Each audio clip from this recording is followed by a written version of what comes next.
Well, hey, everybody. Welcome to the Omniverse Chronicles Masks. Before we get started tonight, there are a couple things that I want to bring to your attention. The first being, I forgot to mention this last week. We mentioned it on the intro to the show this week. If you look, I think for me, it's maybe over here. I can't remember if it's flipped, but we all have character art. You can find the artist Lord Nightcon on Twitter. They did the art for this. They're going to do some other art for us for the other Omniverse Chronicles that we have coming up. So if you like the art, you can find them there. I believe their commissions are open. So we wanted to say thank you to Lord Nightcon, and also a creation of the Lord, the Lord Nightcon, not the Lord.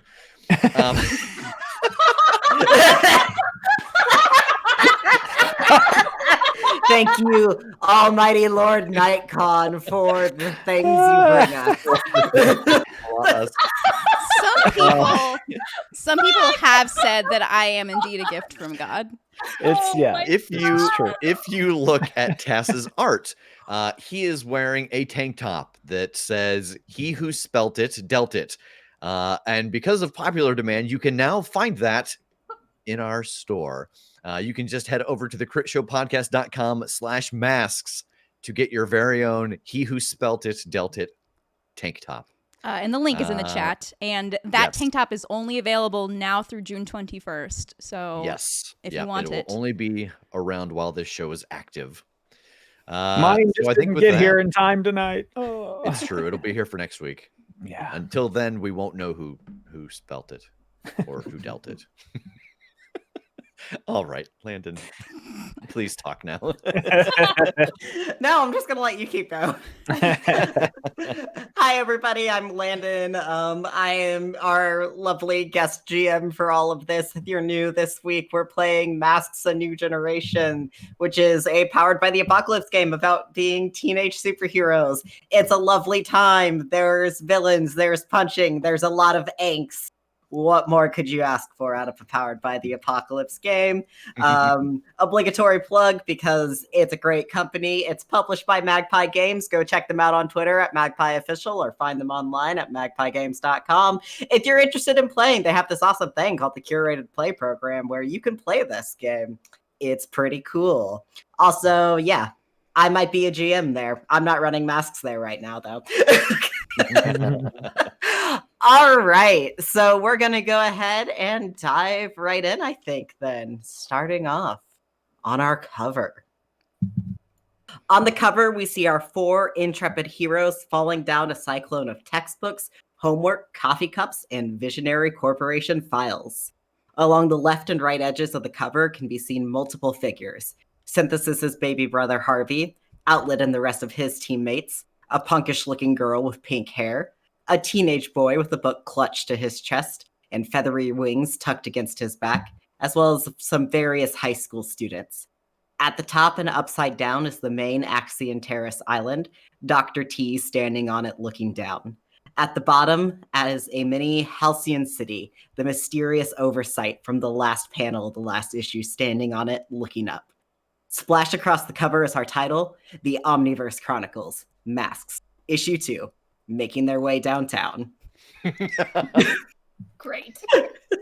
How fast are we walking? Well, you're falling, so the speed of gravity, theoretically.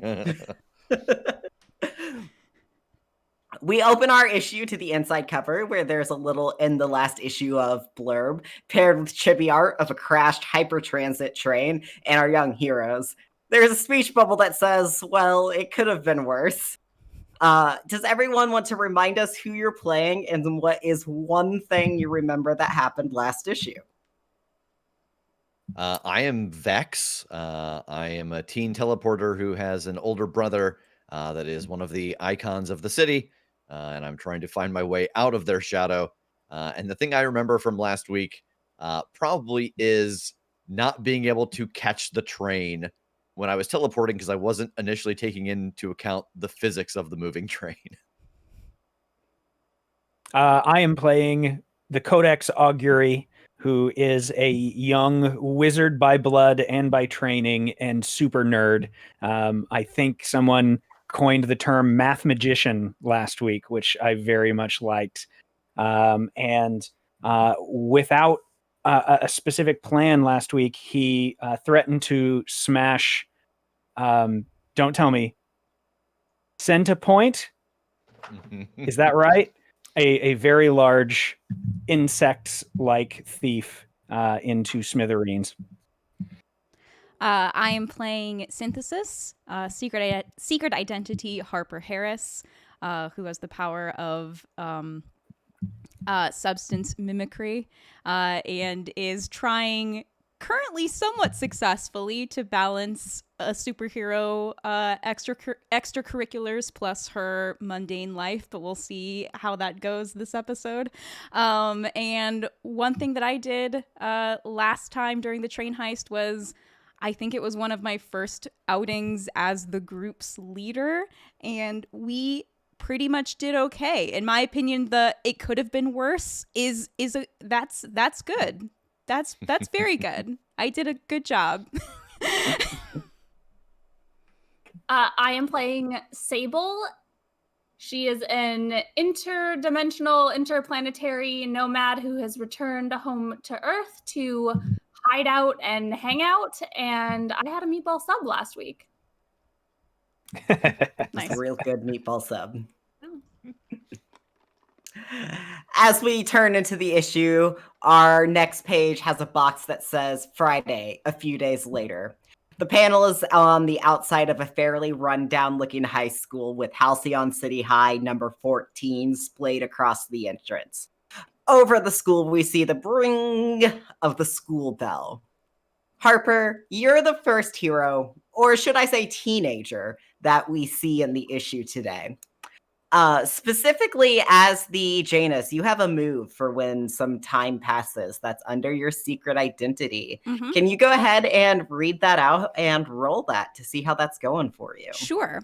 When time passes, roll plus mundane to see how you're managing your obligations. On a hit, things are going pretty well. You have an opportunity or advantage thanks to one of your obligations. On a 7 to 9, you've lapsed on one of your obligations, your choice.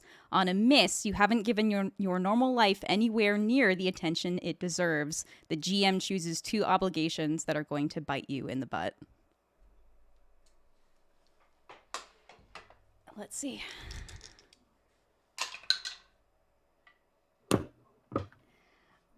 So that's a 7. Okay, so you both, that's still a hit. So on a hit, you still have an opportunity or an advantage thanks to one of your obligations, but you've also lapsed on another one of your obligations, your choice. Oh gosh, I think it probably has to be my schoolwork and maintaining my scholarship. I don't think I did as well. I don't think I ever got that calculus finished. All right. Okay. So let's see. And then your other 2 is you have your social obligation, which is babysitting your brother, and then your work obligation as a barista, right? Yes. All right. Okay. Okay, on a hit thing, you have an opportunity or advantage thanks to one of your obligations. Okay, so you've made it to all of your shifts this week. You've somehow balanced that out with hero training, which is pretty impressive in and of itself. Yeah. So you've been hearing some things in the rumor mill. Particularly around the fact that there is supposedly some coordinated villain movements going on right now.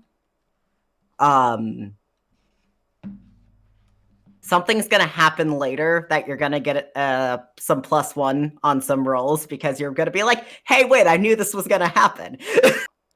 Cool. Yeah. I'm trying to take notes, on napkins behind the counter. Yep. Just casually. People never expect the barista to be a hero. You definitely have met a villain or 2 without even knowing it as they've ordered their coffee. Probably. Villains need coffee too. Exactly. Everyone needs coffee. Yeah, specifically, you met this guy in his 20s, like blue-haired guy in his 20s, came through talking on his phone about some sting operation to get some research from some lab. Did he tip? No. Damn it. Okay. Hmm. Definite villain. So, okay, so you're actually at the Axion Terrace private school, correct? Yes. I forgot that as we were going through all of our schools. Okay. So there is another girl who goes to that school with you. Even though it's a private school, you all still have like lockers and stuff. This school is much better maintained than the school we saw on that first panel. So I'm changing that first panel to a split panel of the rundown high school versus the very nice, fancy private school on Axion Terrace, because that's sponsored by Visionary Corporation. So it's like the nicest school. There's like the football field with the turf. The marching band then also has their own field to practice on so that they don't have to like kick everybody's cars out of the parking lot. There's tennis courts. There's a fencing team that's out practicing. Like, it looks real fancy. And you all have like the full-size lockers, not the little skinny lockers. So as you're standing at your locker, getting your books, it's the end of the day. Mm-hmm. One of your fellow classmates approaches you, and she's another girl who's there on scholarships, Delita Roebuck. And the two of you know each other because she has a little brother who's also friends with Harvey's. So sometimes if one of you is busy, the other one will look after the other's brother as well. It's you're friendly, but that's kind of the main reason that you two know each other. Yeah. And she's like top of the class. She's super smart. Oh, okay. And as she like slides up next to you, you're totally expecting her to like bring up the calculus thing because she's normally like the first person to bring that up. But instead, she goes, "Oh my gosh, did you see the thing about the train on the news?" Yeah, it was pretty wild, huh? Seriously, but like those heroes, they were like our age. Yeah. I mean, and they were like pretty cool, right? Yeah, so, and like she leans in towards you like very conspiratorially, like the edges of the speech bubble get all jaggedy as like we can tell that like she's whispering to you. So I have a friend who knows a guy who was able to get some of the leaked footage from the like train security footage, and oh my gosh, that synthesis, she is amazing. I mean, cool. Like, what all did you like see her do? Like, she like turned into whole diamond. She got hit like multiple times and like didn't even like fall, and she's like our age. I don't know how she doesn't have a fan club yet. I think I have to start it. I think that's a really good idea. Yeah. Yeah, that sounds really, really cool. Do you have that footage? Could you text it to me? Oh yeah, I can totally send it to you. Or I'm writing an article about it for my internship for the Halcyon City Highlight, and we're publishing the article tonight. Oh. Okay, so everyone's going to see. How good is that footage? I mean, it's a little grainy, it's we had to like my friend of my friend had to do some compression. Like, Visionary's systems are supposed to be hard to get into. Mm-hmm. Yeah. Who was your friend? Were they like on the train?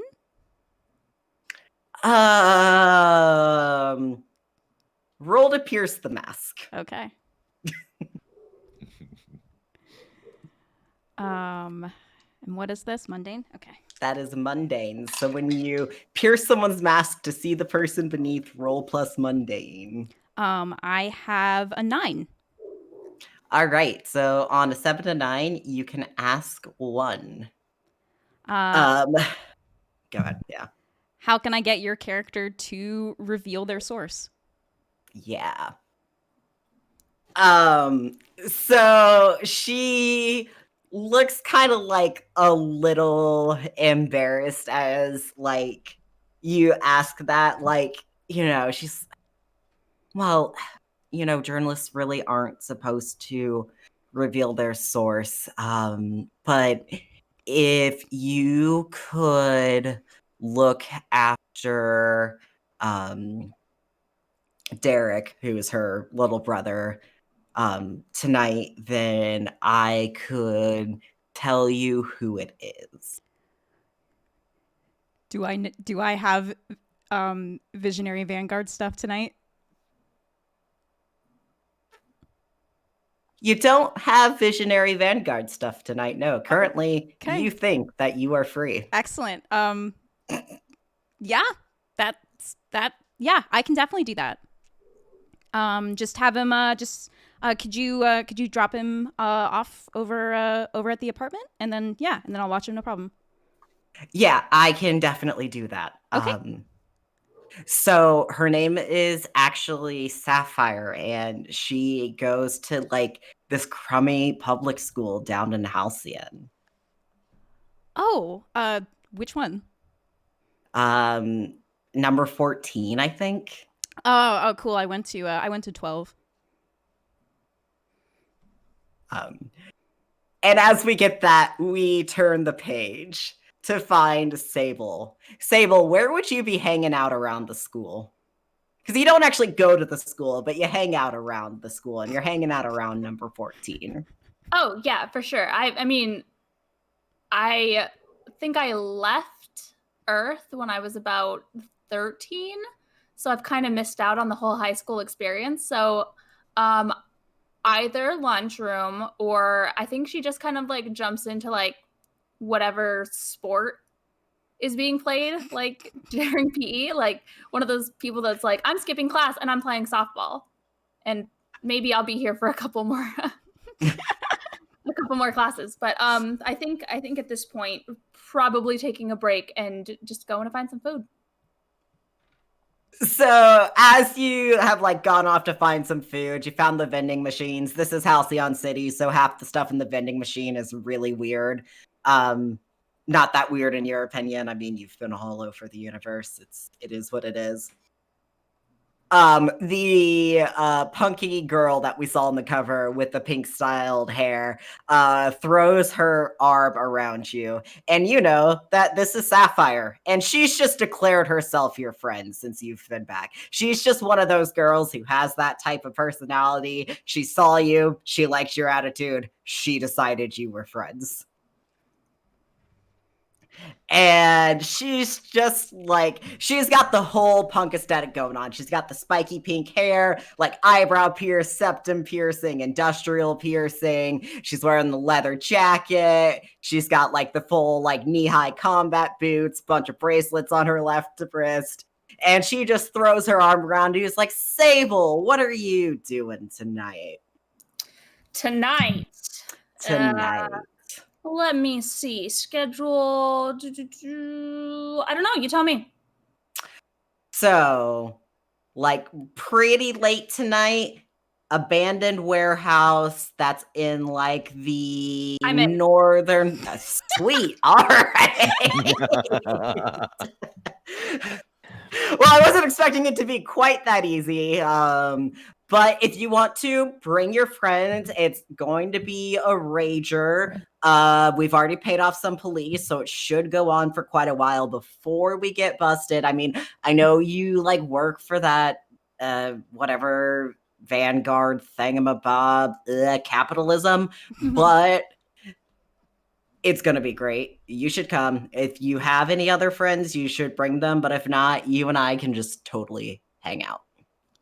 Cool. Yeah. Sounds great. You want to just send me the address?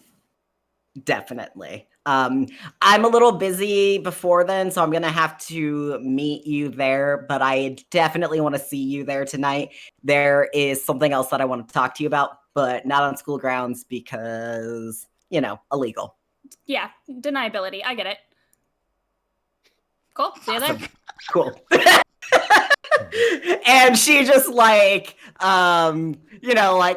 hits you in the side with her elbow a little bit, and then sees somebody else who's like another one of the goth emo kids walking by and goes, "Oh, Edwin, I was looking for you," and like chases off after him and like yelling about, "Hey, Rager in this like warehouse." And, like you could see like every kid in the hall, like everyone's gonna be there, like everyone's finding out about this party because she has that voice that just carries. She's Fantastic. not trying to. Yeah, I love it. I'm here for it.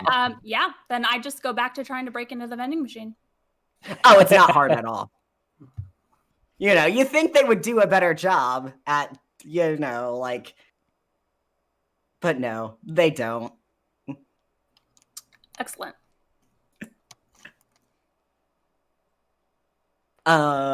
So as we get that like panel of a bunch of snacks just falling out of the vending machine, like all at once,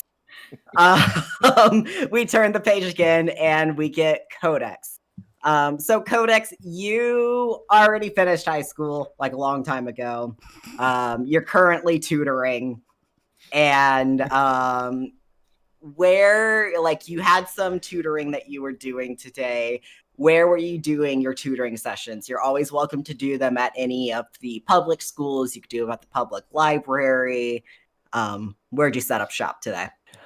Finished school a long time ago, but not in the way that like Codex is 30 years old. Yeah, a long time ago in teenage speak. Too like old to be 10 hanging years around ago. these teens. Oh my gosh. 2 years ago. Yeah, that's forever when you're a teenager. What's up, Crazy long fellow time teens? ago. Hello, fellow kids. Which is funny because that's probably how Codex actually spoke to people when he was like 16. Greetings, adolescents. I think at one of those public schools, maybe even 14. All right. Yeah, like I think that's where he feels like they need the most help. Like sometimes for specialty things, he might go to private schools and stuff like that, but that's more like he's trying to rub shoulders with some of the people in the organization and things like that when he does that. But when he's really wanting to help, places like that.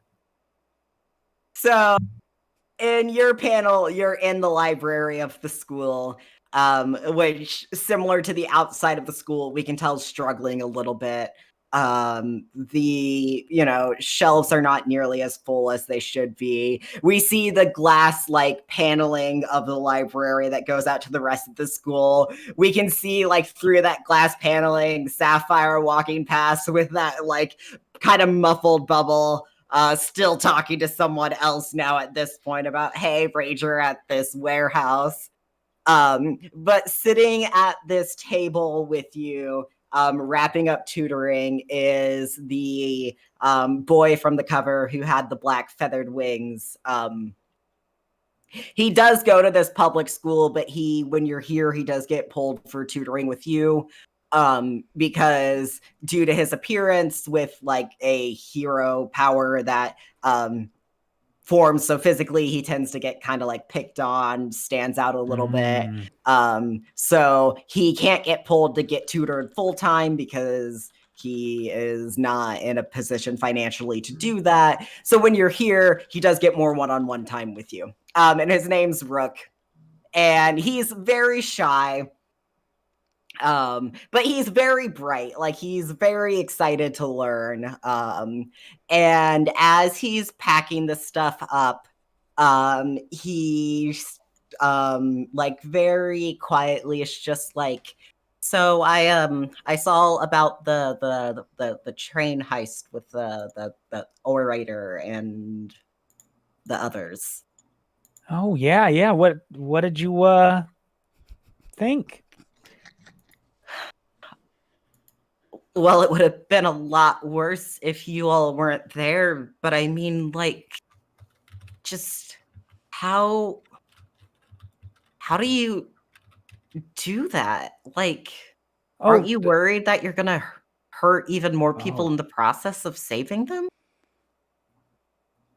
Honestly, yeah. Like, that's kind of what I'm afraid of all the time. I actually, one of the few times I've really cut loose, I hurt a friend, and it's scary. It can be scary. Even there, I don't know exactly what all they say on the news, but I froze up. I froze up right when it started. It is scary, but the point is, if you don't act and something bad happens, then you're going to question what all of it, what it's all about. And more people get hurt that way. So, yeah, it could go wrong, but if you don't try, it's going to go wrong. The bad people are already doing the bad thing. And if you don't try, the bad thing's going to happen. So that's what I keep telling myself. And I've shifted what I learn to, try to protect and defend. And, that's the most important thing anyway. Yeah, I don't know. I'm hitting that point where my parents and people around me keep saying that, like, oh, if you want to get into hero training, now's probably the time to start doing it. It gets harder when you get older. And Visionary has said that they're going to be starting up a whole program for kids like me. And I don't know. It all kind of scares me, but you seem to be doing really well. And I mean, I kind of look up to you. So I was just Oh my wondering gosh. kind of where your head was on all of it. Well, I think my advice really is it never stops being scary, but don't think about that about, making your decision. If you're scared about it, but you want to do it, do it. Because when you go in and you start training and you start learning, you learn how to use it and control that fear and still do what you want to do. But if there's a question, if you just think that you're going to go just out of obligation because of your circumstance, take your time. Yeah, it might be a little harder later, but if you decide later for sure that you want to do it, then even if it's hard, you're still going to press on and you're still going to learn and do well. So don't force it if you're not sure. Okay. Thanks, Codex. I'll let you go now. You've been here all day. Oh, thanks. I mean, I don't really mind if there's anything else you want to go over. Well, I mean, if you want to go over this whole and like he pulls out some complicated like physics that you can tell definitely has to do with him figuring out dive speeds and like how to accurately like control his velocity. Codex Beautiful. lights up for two distinct reasons. One, because yay, more homework stuff to focus on, and also now we're talking, the mix of stuff that I want to deal with anyway. So yeah, for sure. And then we turn to Vex. So, Vex, you don't go to public school because your identity as Outlet's brother is fairly well known. Outlet is like one of the Golden Boy heroes of the city. So, did you like go to tutoring today? What did you do today? Yeah, I think that basically, like 2 years ago, I was able to convince them that, like a child star on a movie set, that there are tutors that I have to do like general GED stuff, and then I think I do meet with Codex like once a week. Essentially, what Rook was just talking about, that like, okay, like I don't care about division. Like I don't why do I need to know that? But I do need to know physics stuff because it's going to affect how I use my powers, and that it's all education based around things that I think would be beneficial. Even like some psych stuff dealing with like the psychic weapons, trying to see if I can have different effects or only physical ramifications. So, where are you today? Where do we find you in the issue? I think Friday. actually that like we turn that page and it is a zoom in on the bookshelf behind Codex. And that Vex is like sitting on the floor with a book out, having just heard that speech about like, oh, if you're just doing it because you think you should be doing it, then don't push it and da da da da da. And he's just kind of staring down at the book. And then there's a flash of light, and the book falls to the ground, and he is gone. Ooh, where does he go? I think he goes. I think he goes back to the Visionary Corp, like our base, and heads into our training room, and starts just trying to take his mind off of everything that's been going on with practice, because that was kind of what there was when he was younger, and so that's the closest thing to like meditation. Almost, if as on cue, your phone starts ringing with a call from your older brother. I think I stop, like I'm teleporting around like onto different things and jumping off, and like I land on a perch and I kind of sit down on it and take it out. Hey, what's going on? Hey, that's not his voice. Hey, Vex, how are you holding up today? Oh, not bad. How's you? Same old, getting cats out of trees and all that sort of thing. Yeah. So we have a bit of a weird situation going on here. We like you and We me? like my team and your team. Oh. Okay, should you talk to me? Should you talk to Synthesis maybe? She's our leader. Would you prefer that I call Synthesis? I thought you'd like me to call you, but if you want me to call her instead, I can do that. Well, no, I just mean like like not chain of command, but just what's the problem? And like I switch this phone to the other ear. We got a box addressed to your team at our headquarters.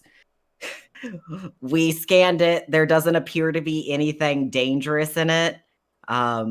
There's like a spray painted black O on the outside of it. But we can't move it. Like you can't move it because you're afraid of what it might do, or like it physically won't move? It physically won't move. Killjoy's tried to teleport it won't work. Jinx tried to like use what I still don't know how her magic works half the time. None of that worked. Momentum tried to speedster something around it, nothing. And electricity doesn't help with the box. What am I gonna do? Set it on fire? Yeah.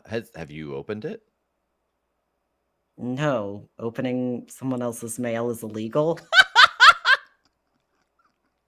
And there's like again that 4 panels of just the exact same face from Vex. Yeah, let me come take a look at it. I'll be right. And then like as I say there, I appear behind him. Do you?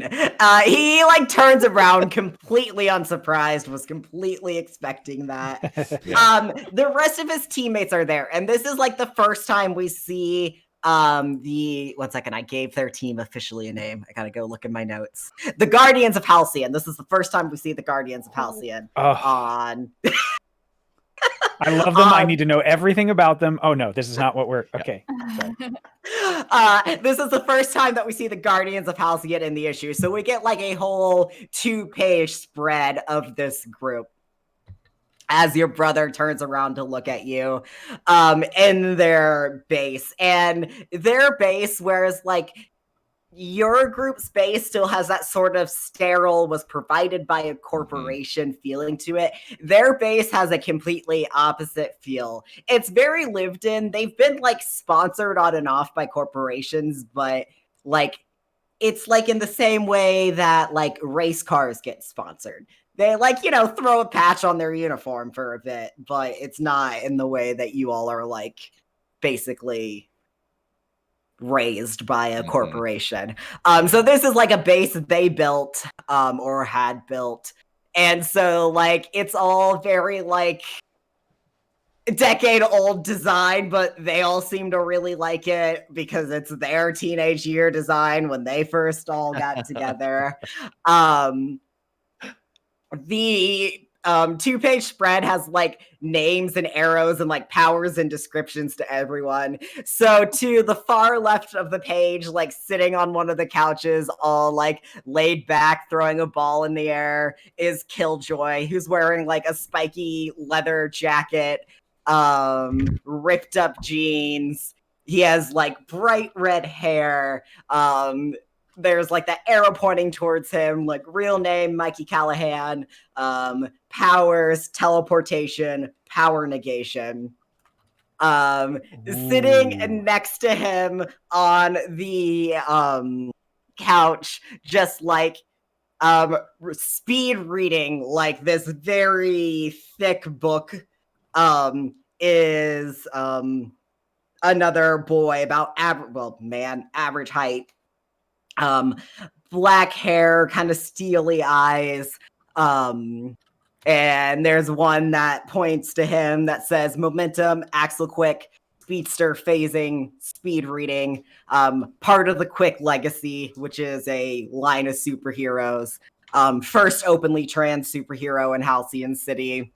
And then walking across the ceiling back and forth, like just like playing with this different magic in the air, is a woman with like hair that's like purple and kind of floating around in the air. She's really wearing like these kind of overly dramatic purple robes, and like drawing all these runes in the air and just kind of like muttering to herself about things. And it's like, Oh, no. Jinx, real name Bria Rhyme. Powers, intense and dramatic powers. No one knows how they work? Question. And then, of course, standing in front of you is your brother, Outlet, electricity control, and he has like, it's a very Superman costume, but with like the Outlet logo on the front of it, and he's the golden boy. So like the rest of the team is just there like lounging around, and he's like standing there being all heroic, and you can tell that they like don't really care about this nearly as much as he does, but they're just letting him deal with it basically. Yeah, and I think that like as I appear next to him, I lean a little closer. I did not realize you were not alone. Well, I mean, it's surprisingly like Friday afternoon about this time seems to be the lowest amount of villain activity as they're prepping for their Friday evening exploits. So we tend to like, relax, carbo load. You'd be surprised how much Axel eats to like go at the speeds he does. That makes sense. I don't know a lot about like health nutrition, but metabolism probably pretty high. How's it going, everybody? Killjoy does not acknowledge you at all. Momentum, like, just like, hi Vex, how are you doing? Because this is definitely not the first time you've met the whole team. Yeah. They all kind of annoyingly treat you like kid brother, even though you've grown up since you've met all of them. Yeah. But yeah, some Momentum's like, hi Vex, how are you doing? It's really great to see you. Momentum always talks a mile a minute. And Jinx drops down from the ceiling and like lands gracefully on her feet. And it's just like, oh Vex, I knew you were going to end up coming. I probably should have warned him. Hey, congratulations on that. Last time I saw you try that, you twisted an ankle. Yeah, it's been a work in progress. Yeah, it's a good landing. So, big box with an O on it, huh? Yes, I thought you'd want to get the rest of your team together, but I guess you can just open it yourself and deal with it from there. And he turns around and gestures to a table that the box is on. And it's not that big of a box. It's maybe like shoebox sized, really. Yeah, I walk over and look at it. I guess I could. Everybody's kind of in school. Well, no, not yet. Ugh. What did you guys do? Like when you had something come up and you were all in school, what did you do? Because like right now, like you called me, like, oh, here I am. And I know that some of the other people are in school or at least at school. Well, Killjoy wasn't in school half the time. Jinx was homeschooled. That helped. Momentum had the benefit of he could basically like, oh, I'm going to the bathroom and then be halfway across Halcyon. So I don't know. We all just kind of bailed. Don't you remember mom and dad yelling at me a lot? Well, I guess you were still a little young then. Yeah, no, there's just like we have someone. I know that this is like someone has a secret identity. Like I can't just teleport to Synthesis and say hi because like that's like a no. Like if someone's, just a second, and I will send a message through text just to all three of them. Hey, some of our mail got sent to the Guardians of Halcyon City. It's a box with a black O spray painted on it, and it physically will not move. They haven't opened it because ... postal laws. I respond with sus. I respond with OMW on my way. Like, I'm already like, yes, I want in on this. Okay. I'm in class. I don't check my phone.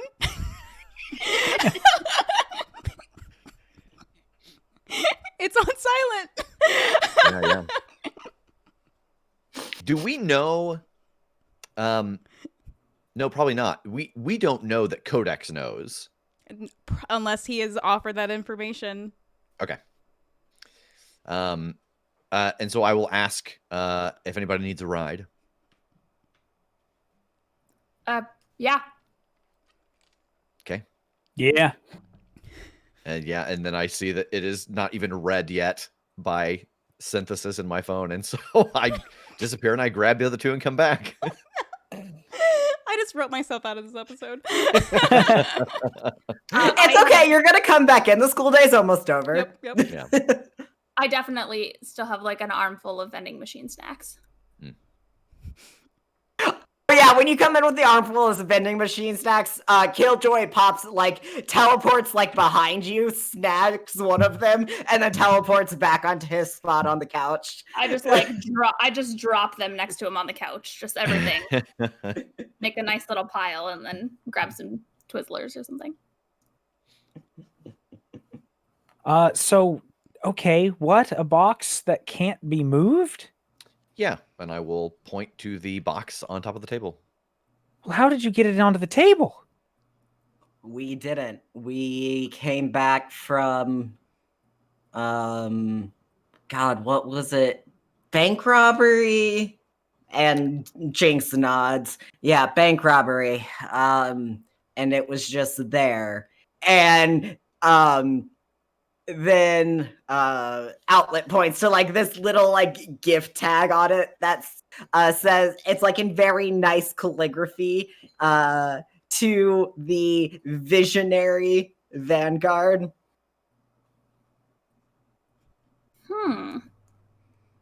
I do brighten up a little bit, by the way. Hi, Jinx. She waves like there's just like little like magical sparks all around her fingers. I think I just take out my rift cannon, my rift generator, and I want to try and shoot above the table, like where this box is. I want to shoot in the ceiling next to it and then underneath it, so that I want to see if I can get it to fall through and just move to another place without like directly interacting with it.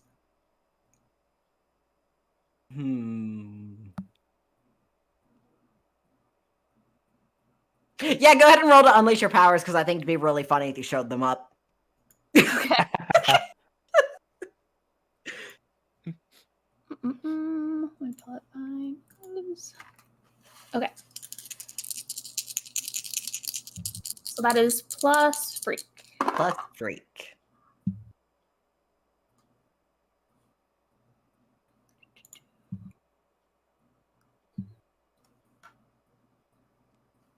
Nine. All right, so on a 7 to 9, on a hit, you do it. On a 7 to 9, you can either mark a condition, or the GM will tell you how the effect is unstable or temporary. Let me know how it's unstable or temporary. So you shoot the rift, and like it falls through, and it starts to we see it like the panels are stacked, so it's like it falls through the gutter of the panel into the next panel, and then it kind of just blinks out of existence and reappears on the table, just sitting on top of the rift stubbornly. Well, that isn't how physics is supposed to work. What the hell? I wonder if synthesis could... Where is synthesis? Synthesis. The bell rings, signaling the end of the day. Oh, okay. Yeah, I'm gonna check my phone and then kind of panic and say, and I'll text back. Sorry, I was busy. Did you figure out the box thing? No. Do you need a ride? Yeah, but give me wait a few minutes. I'll be ready to go in a few minutes. I don't want him to pick me up at school. A few minutes. Meet me at the base. Yeah, exactly. Yeah, so I'll hustle. I'll hustle on over to the base. Yeah, and change my clothes. And then I'll send a text saying, "Okay, ready." Yeah, and I think in the meantime, I've just said to them, yeah, I guess I didn't really mention that part, but they've all tried their powers on it, and I don't mean it can't move, they can't lift it, but no one's done anything to it. And then I vanish and come back with synthesis. Oh, goodness. Wow, I've never been inside here or met all of you. Hi, your outlet.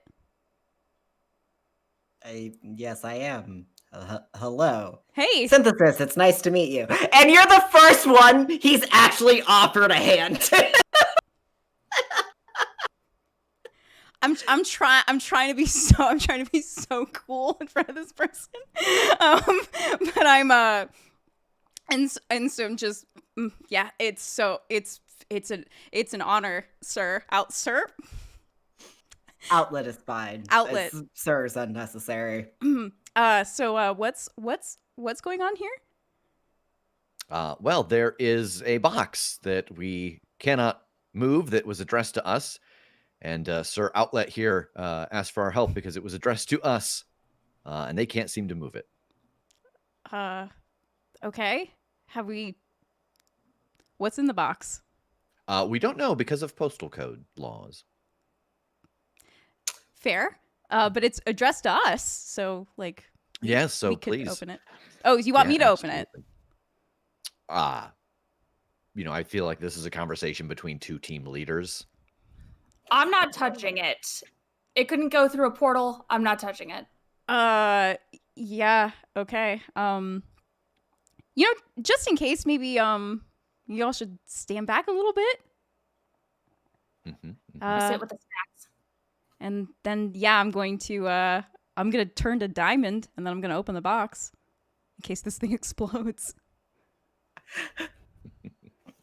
So we get a very dramatic panel of you popping the lid off the box, and some black smoke comes up out of it, like very dramatically, and then quickly just dissipates.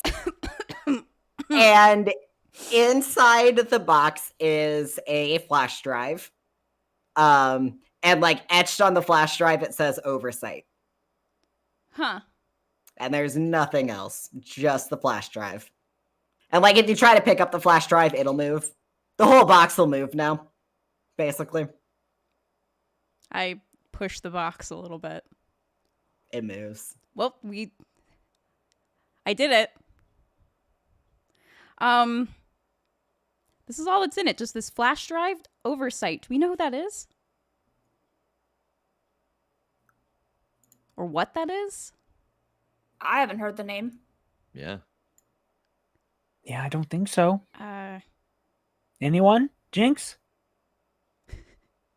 No, that's actually not one that I've heard before. I can try to find it in the ether, but that'll take some time. If you need any help with that, let me know and I'll try to figure out how it works.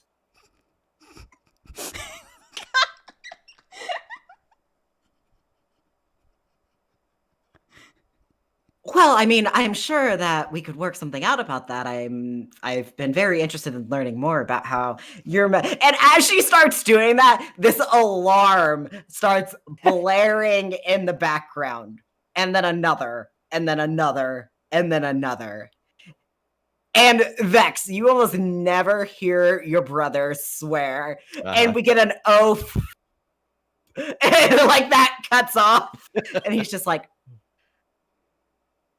And like he turns to like this wall of computers and like starts tapping things. And a couple of like different things pop up of like places that are currently like showing villainous activity. And he's like scanning through them, and I've not seen this many places get attacked by villains simultaneously in a while. Momentum and Killjoy, I need you both on Halcyon City Highlight. I think you can handle that. Do you think your team could handle, and he's turning to you, Synthesis, actually. Of course he's not going to turn to Vex when, you know, it's like an actual emergency.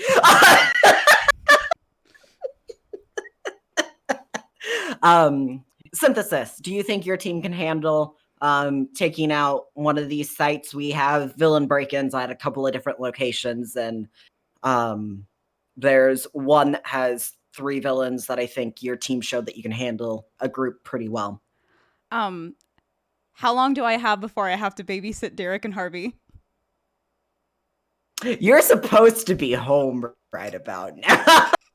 Good. Oh shit. But I don't want to look lame in front of Outlet. He's so cool. I trust that your team can handle this. I really think that you all can pull together and do something great here, especially you, Synthesis. He is trying to up your savior and lower your danger with his influence over you. I let him.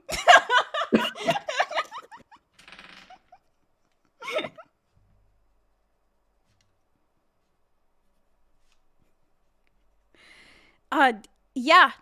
No problem. We've got it. Tell us where to go. So the labs are called the Callahan Collective.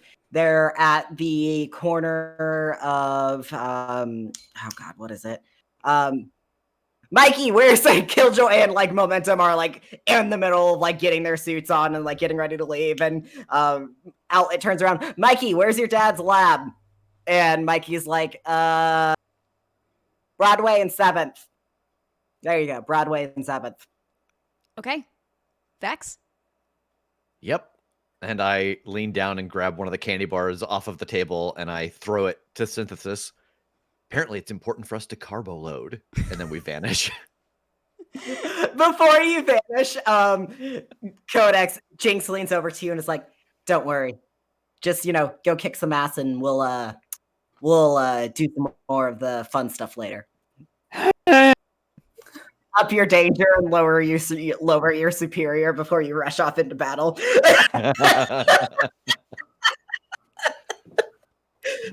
Okay. Oh my god. What's the age difference here in regards to Jinx and Codex? Manageable. We can make it lower than it was supposed to be. I can provide more romanceable options. I'm not failing at that as a GM right now. Okay. Well.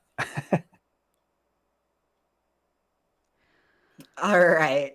And we turn the page as we follow Vex's Vex's very impressive teleportation. Who are you, Outlet?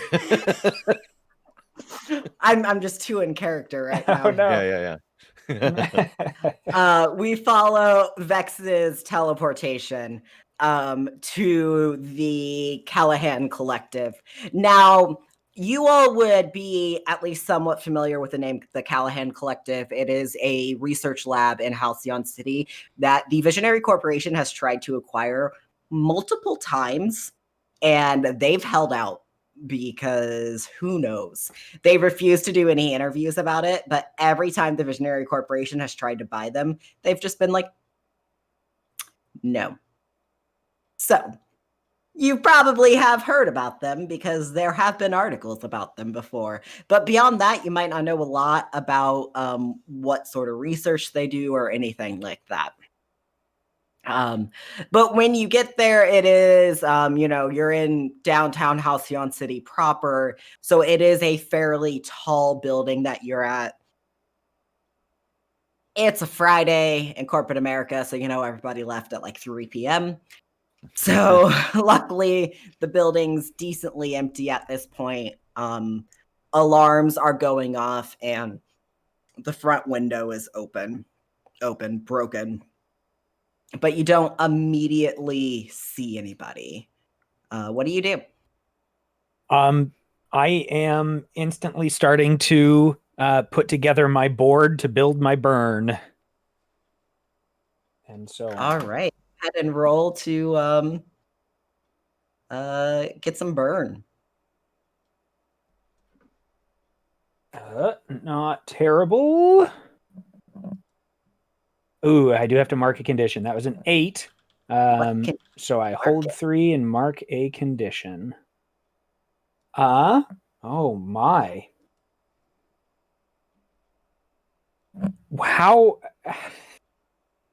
How do we feel about insecure after this kind of a blind side of a conversation with Jinx? That I'm like, I really feel like I have to do well here, and now I'm overthinking it. I think that's pretty classic Codex. Yep. Sounds like how Codex is feeling as he's summoning all of his power up. Outstanding. I want to pull out my phone and text my friend and say, "Hey, let me know when my doorbell's not working. So just text me when you're out front of my apartment." You get back. Okay, I'm on my way. Transit's a little slow due to the train incident. Lol. Great. Okay. So I've got time. We've got time. We can do this really quick.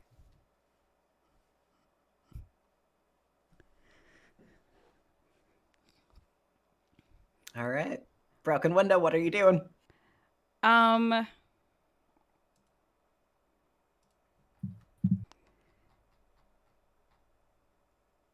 Can I try to scope out this place before we go in, using my brand new move that I just got when I leveled up last session, which is from the Beacon playbook, and it's called Straight Up Creepin'. Yes, you can. One of my favorite moves. Go ahead and roll that. Sure. I love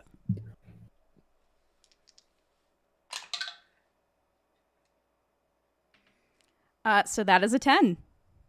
All right, so what happens on a 10 plus? Because I do not have that one right in front of me. Sure. When you scope out a person or place, roll plus mundane. On a 10, ask 2. So I can ask, what's my best way in or out?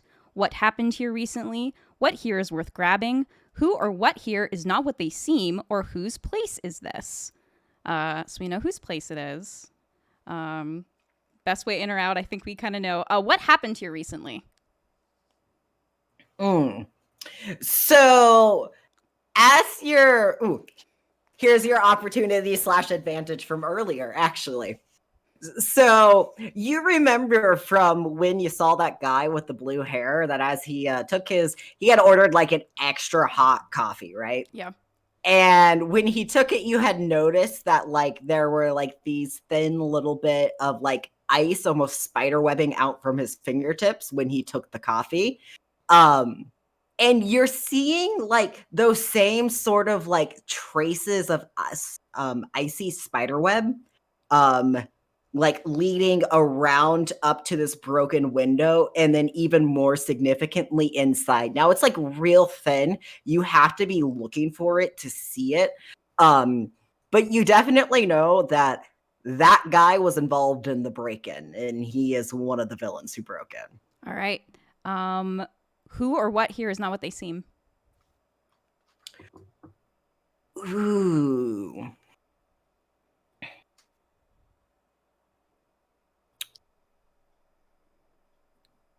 Let's see. I was that guy all along.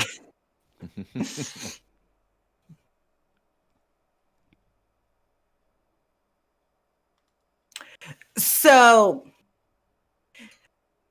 in the news, like the Callahan Collective is always kind of just touted as like a tech research company. But the company as a whole actually does some more like biological related research, which is why Visionary has been so interested in acquiring them. They actually have a lot of data on the sequencing of powers and the DNA and genetics involved in what creates a powered individual, including ways to alter and control one's powers. So the Callahan Collective is not what they seem. Okay. All right. And Outlet said that there were 3 villains here? Yes. Okay. Well, And you know blue-haired guys, at least one of them. yeah. All right. We're definitely dealing with someone who's got some ice manipulation, but I don't know about the other 2.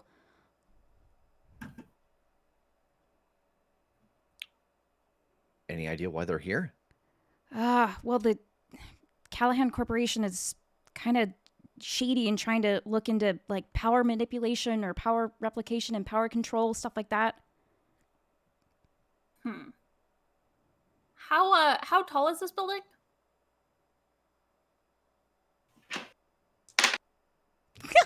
Good. Like 9 stories tall. Okay.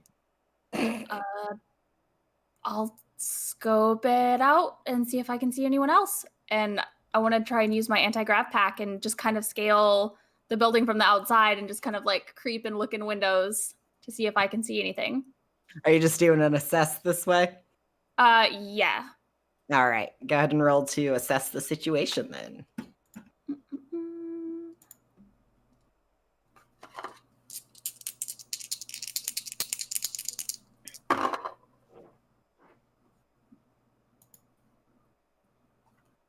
11. All right. So on a 10 plus, you get to ask 2.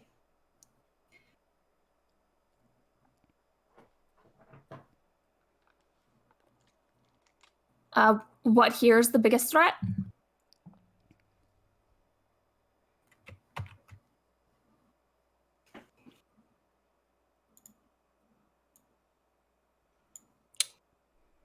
So as you're like grav packing your way up these floors, it's kind of hard to see through these windows because they're darkened. But you know, you got your goggles and tech and all your fun gadgets and stuff. And you're able to make out sort of the other 2 villains. And One of them you notice is you barely notice. And that's kind of what grabs your attention about them, because even with all your like modded gear and everything, they're really hard to keep an eye on. And they are the biggest threat. Okay. And let's go with who here is most vulnerable to me. Ooh. Let's see, you have the graph pack and your rift generator.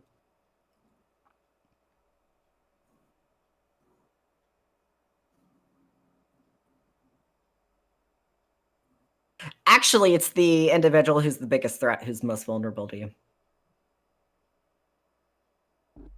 Okay. Do I have any indication why? Nope. Okay. Yeah. Then I will descend back to the group. Okay, I could kind of make out 2 more people. There's one of them that's so hard to see. I don't know what their deal is, but I mean, I could probably take him. Just probably. So hard to see, like invisible, or I don't know, kind of. I barely noticed him. It was weird. okay. What about the other one? I didn't really get a great look. Okay. Okay. So we've got somebody that can do something with ice, somebody with some kind of subconscious awareness deflection, and an unknown quantity. Mm-hmm. Not great. Move in, strike hard? Yeah. I think so. Vex, can you get us up there? Yeah. Which floor? 7. You definitely were able to peg what floor they were on. 7. Okay. Yeah, I will grab everybody and take them just inside the window that Sable was looking into. Okay, so you're just going in. Seems that way. Vex, I need you to roll to take a powerful blow. Awesome. Oh no! Okay, that's good. Is that just a flat? Yeah, it's plus conditions marked, and you don't have any conditions. Okay, So. a 4. Yes. Okay. So what Okay. happens, Vex, as you teleport in is that there is that web of like the gossamer ice. And you realize as you teleport in and the first one nicks you, it is sharp. Like super, super sharp. How do you avoid getting like super cut up by this as you teleport in and warn the rest of your teammates? Because you're the Boy. first one to land in. Yeah. I imagine that it's actually a second teleport that, like, as we appear and we kind of come through, it hits me and I move us again, just like further down the hallway away from it. Nice. But there's like, you can see a little of that webbing more clearly now because there's just a little bit of blood on a section of it. Yep. I like it. Don't forget to mark your potential. Yeah.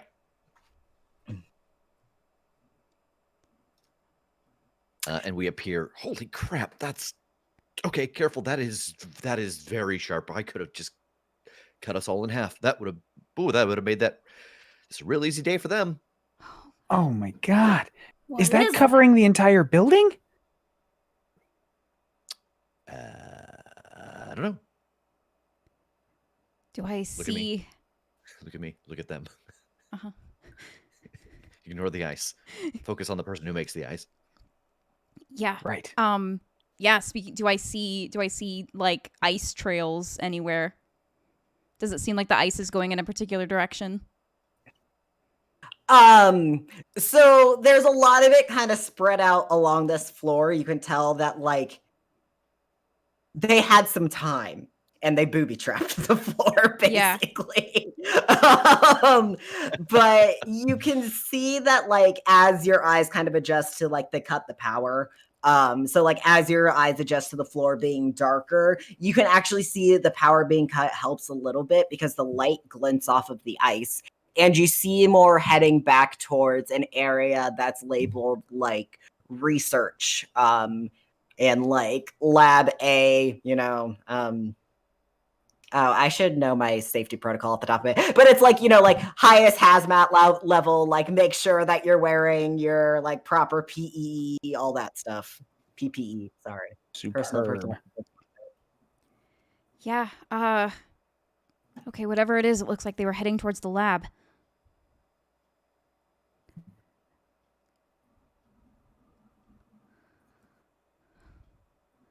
All right, let's move. Yeah. Do I see like ahead any like any safe spot that isn't booby trapped? Like, can we kind of teleport from like safe area to safe area to get to the lab? Would you like to assess the situation? I would.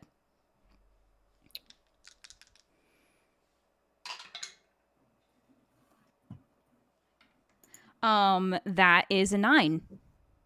All right. So on a 7-9, ask one. Oh gosh. Like, what here can I use to safely move Yeah, forward? what here can I use to basically? safely traverse this booby trapped floor? So the side of the floor you came in on has like cubicles and stuff like that, and you can tell that this guy didn't bother to like put a ton of ice in each of the cubicles, so you could probably like kind of hopscotch through the cubicles to get most of the way down there, and then just play like the floor is lava. Or that game you play at camp where you like boogie your way through the web, or just have Vex pull y'all to the other side. But it'll get you most of the way there pretty easily without too much stress. I think I use my anti-grav pack again. Oh, there we go. I like this. Oh, nice. Is it big enough for a person to go through? No, just like the anti-grav. Oh, nice. Yeah. Well, dope. That works. All right, so what are you doing as you have your anti-grav pack on? I think what I want to do is I want to shoot a rift under like one of the big like chairs in these cubicles, and then just hold my second charge for later. Okay. But I'm gonna kind of just avoid the booby traps that are set on this floor to just try to be able to. I'm focusing on the situation to figure out the safest path as opposed to like watching my step.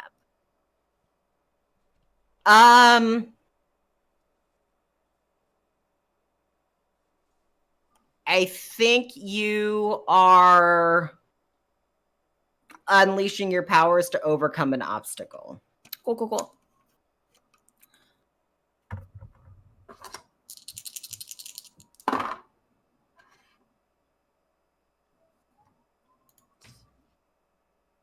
10. Nice. So on a hit, you do it. So tell me how it looks badass as you navigate your way through this. I think it's basically like I'm just going over the cubicles, and I'm just like basically like on the tiptoes of my boots, just like 1, 2, 3, like just kind of like hopscotching my way across the top of them.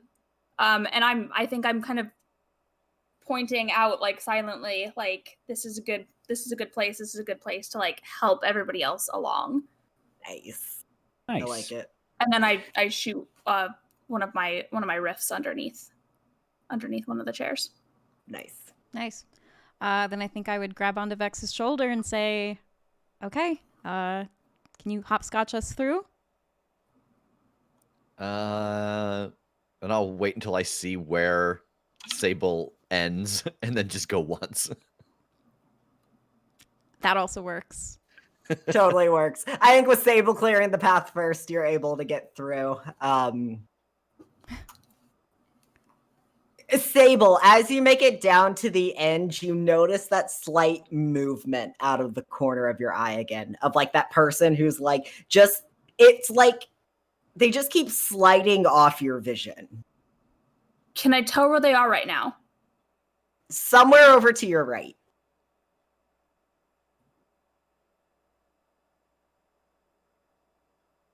Like if you hadn't already noticed them once, you wouldn't have really thought of it. Right. You would have thought that it was just like something floating in the corner of your eye. Okay. Yeah,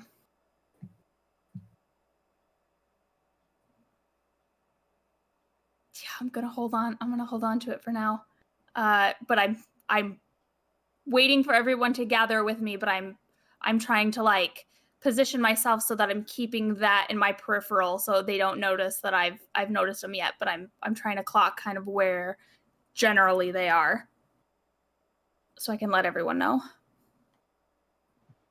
As you all make it there, you can hear like rummaging further in the labs. What do you want to do? Is the door closed? No. No. Villains aren't that careful. As they all I'm not even teleport- sure the door was open properly. The door was probably like cut off the hinges with the ice. That's how sharp the ice is. Oh boy. What's this floor made out of? Lava. It's a scary level of sharp. Okay. I think as everyone teleports to me, I kind of like grab them all in like a way of like, ooh, like watch where you are, get together, and then I just kind of whisper to them like, Invisible Man is right over there somewhere. Okay, let me try something. And this very small, dense circle of those runes appear around me, and I kind of do a shift with them, and they shimmer and become invisible. I think them being close can see like that ethereal outline of them for a moment, and then I bring them in and make this outward motion so that this bubble washes out in every direction. So what I want to try to do here is spend a burn for elemental awareness. And All I don't right. know, help me out here because I'm not sure exactly what I'm asking. In essence, I'm hoping to figure out what is causing this thing to be undetectable, invisible, whatever. Ideally, I'm Ooh. looking for how can I make it visible, but I don't know that I think that's a little almost too specific or too much for. I think I need to know what it is before I can deduce that, if that makes sense. Yeah. Also, sorry, Harper or Synthesis to more appropriately answer your question. Steel, like the floor is made out of steel, basically, and like the door and stuff was. Dope. Okay. As for the so to what's making this person invisible, they have like it's not tech or anything like that. They have like stealth abilities that it's almost like octopus camouflage, that way that like octopi can kind of like mask themselves with their surroundings. It's sort of that thing, but it's much faster reacting so that it keeps shifting as they move around. Got it. Okay. It's full camo. It's like moving, living camo. Where it goes, it mirrors like those suits that are cameras on all sides, Mm-hmm. It's like that. I think if we can get something on it, or maybe even disoriented enough to maybe not be able to focus as well on doing that. Yeah, something to disrupt the flow, and we'll be okay.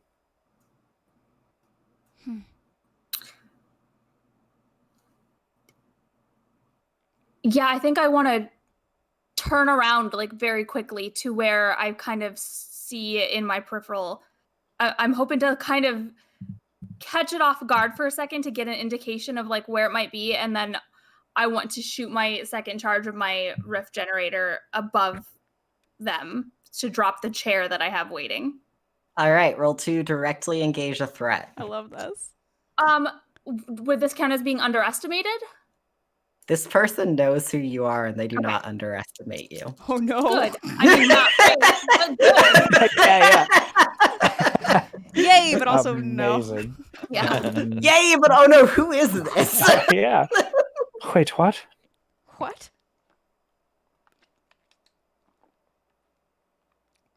So that's with danger. 8. All right, so on a hit, trade blows. On a 7 to 9, pick 1. Let's go with create an opportunity for your allies. So what type of opportunity are you looking to create? Because there's kind of a couple of different ways that could go. I think it's I've disoriented it so it's not paying attention to its surroundings, so it's got to be visible. Okay. So we see like the chair come crashing down onto apparently nothing. We also hear a bunch of like the ice shatter in the process as that happens. The panel looks really cool because of all the ice shattering. Surprisingly, the villain doesn't fall. But as the like they seem to like do like a cartwheel or a handspring or something to get out of the way and avoid the shattering ice. But as it does, like the chair clips them, and all the focus seems to make like focus on getting out of the way and get out of the way quick so they don't get hurt in this process. Makes all the camouflage like just drop off of them all at once. And you see that they're just covered in like basically like black compression gear. They have knee pads, they have climbing gloves on, they have like these boots with spikes, like this full face mask that's molded to their face.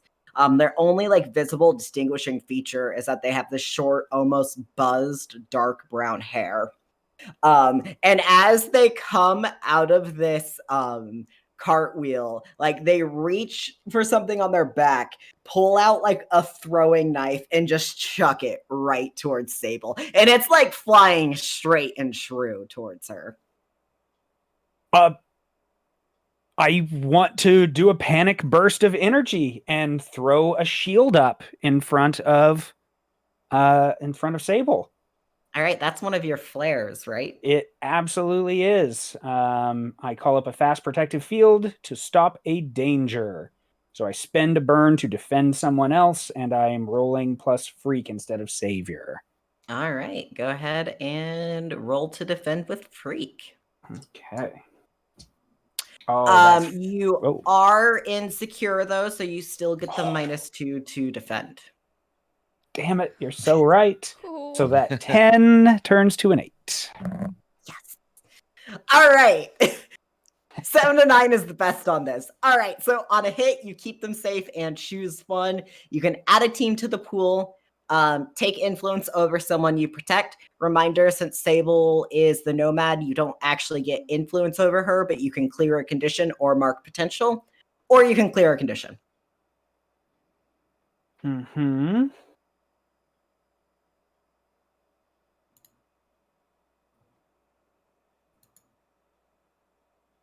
How about clear a condition? All right, so we're no longer feeling insecure. Yeah. Nice. I feel good about that shield. I need to hit y'all with more conditions. I'm not hitting you with enough conditions. All right. But on a 7 to 9, it costs you. Either expose yourself to danger or escalate the situation. I'm going to expose myself. That didn't sound right. You gotta finish that phrase. To danger. Here we go. Put them together. So so what happens? Like the shield goes up, no problem. The throwing knife like hits the shield, goes flying off. And but you like your back was turned to apparently you thought was nothing. But there is one unaccounted for person still in this room. And you feel a hand on your shoulder. And everybody else who can see Codex, you see that somebody had been like dropped down from the ductwork above him. And they were just like in a completely black bodysuit with no distinguishing features.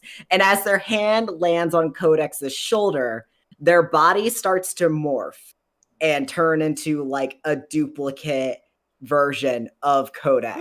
And you see like all those runes start to like glow on their own skin. Boy, I think that as soon as that shield came up and I saw the other person like cartwheeling, before even registering about like, oh, hey, there's something behind us, Vex is already like teleported to the person kind of finishing their cartwheel and trying to land a kick on them. Roll to directly engage the threat. Yep. And that is danger, which is nothing. So 8. All right. So on a hit, you trade blows. On a 7 to 9, choose one.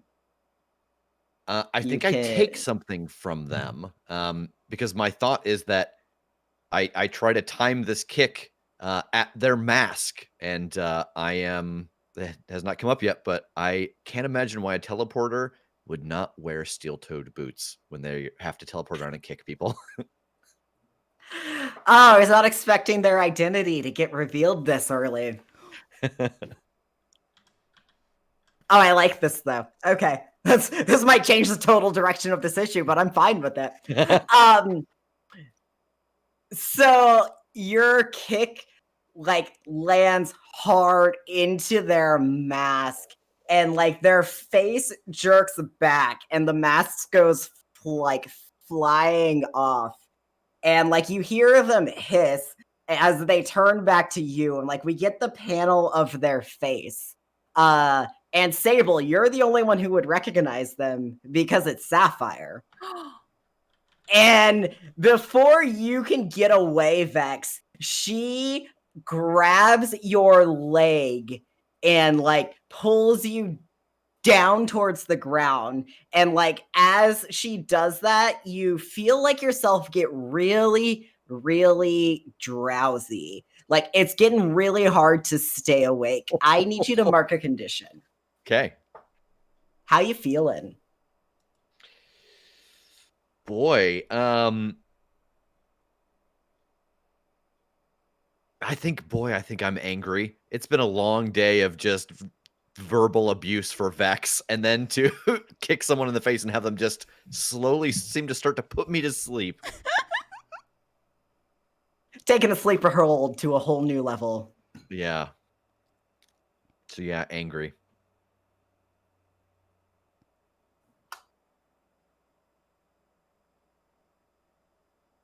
All right, what do y'all want to do?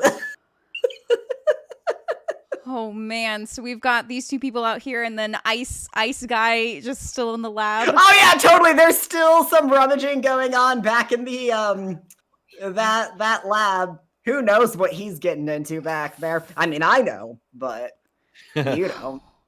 Shit. God, yeah, I think I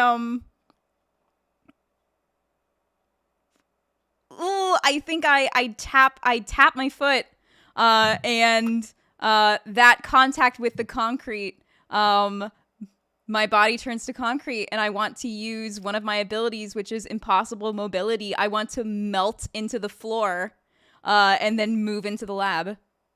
Ooh. Roll to unleash your powers to overcome an obstacle. Sure. Or like reshape your. Yeah, that's overcoming an obstacle. Your physical form in this world is certainly an obstacle. That's At least for me. That's an 8. All right. So on a hit, you do it. On a 7 to 9, mark a condition, or the GM will tell you how the effect is unstable or temporary. I think that the effect is unstable or temporary. Ooh, okay. I don't think I've really tried this before. Yeah. So like you make it into the lab, but what happens is like as you're coming up and reforming, you can't totally pull yourself up. Like one of your legs is still like half concrete. Shit. And like you're like still kind of stuck in the floor. You could still move around, but it's not convenient for sure. And as we get the blue-haired guy who you totally recognize, this is definitely the guy from Moonkick, which is a legally distinct Starbucks. He kind of just looks over his shoulder at you. He has like a couple of files in his hand and like a laptop. And we get like the little backs of the name, because I'm very proud of this one, that says Ice and Dice. Nice. Yes. And he just goes, and then turns back to what he's doing, rummaging through files and drawers. What? Wait, I'm so flummoxed by this man. I think I want to move towards him, and I want to grab him and just like shove him against the wall. All right, roll to directly engage the threat. Sure. 6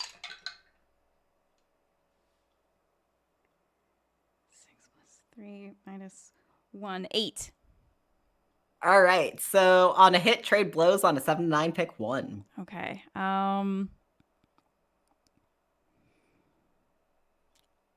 Take something from them. I want to take the files that they're looking at.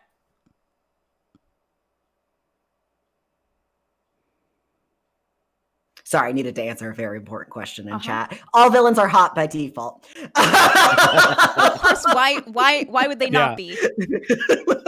If you can make people hot, why not make them hot? So you slam this guy. You go to slam him into the wall. As you do, like the files and the laptop fall out of his hands. And you get him pretty good. But you don't quite get him into the wall. Because what happens is you see that like basically there had been very, like how some spiders make that sort of like cone of web. Mm-hmm. Like there had been something kind of like that set up in this room that he'd been working around. And as you went to slam him into the wall, he like jumped a little bit with the motion up onto that web and like skated around the room and jumped back off the other side and hit you in the back towards the wall. Like finishing your momentum through. It cracks you the rest of the way out of the concrete. Oh, good. But I need you to mark a condition. Sure.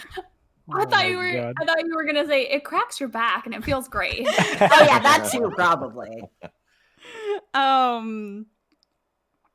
Man, I think I'm feeling a little insecure, I think. And like as you're like there kind of like he has like his elbow against your like back up against the wall.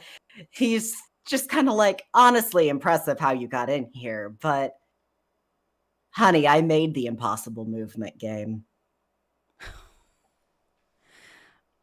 Don't honey me. And you know what? You should always tip your servers. And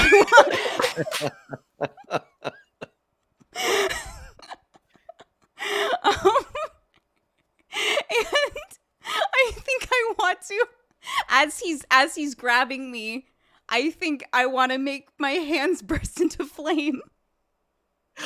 Ooh. And just like to like hurt him, like what's the goal? Because there's kind of like a couple of different ways to go with this. Like, are you engaging a threat to that end? Yeah, sure. I'm engaging a threat. All right, go ahead and roll to directly engage a threat. All right.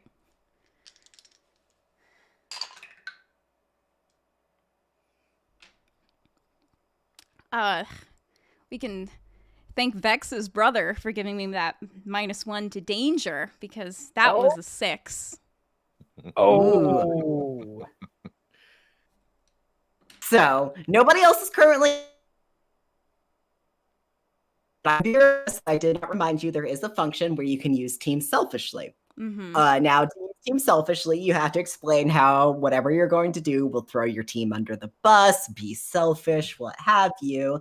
And then you can shift your own label. So you'd be shifting danger up and something else down to bring that up to a 7. You completely don't have to do that. I am more than happy to roll with a miss. I love misses.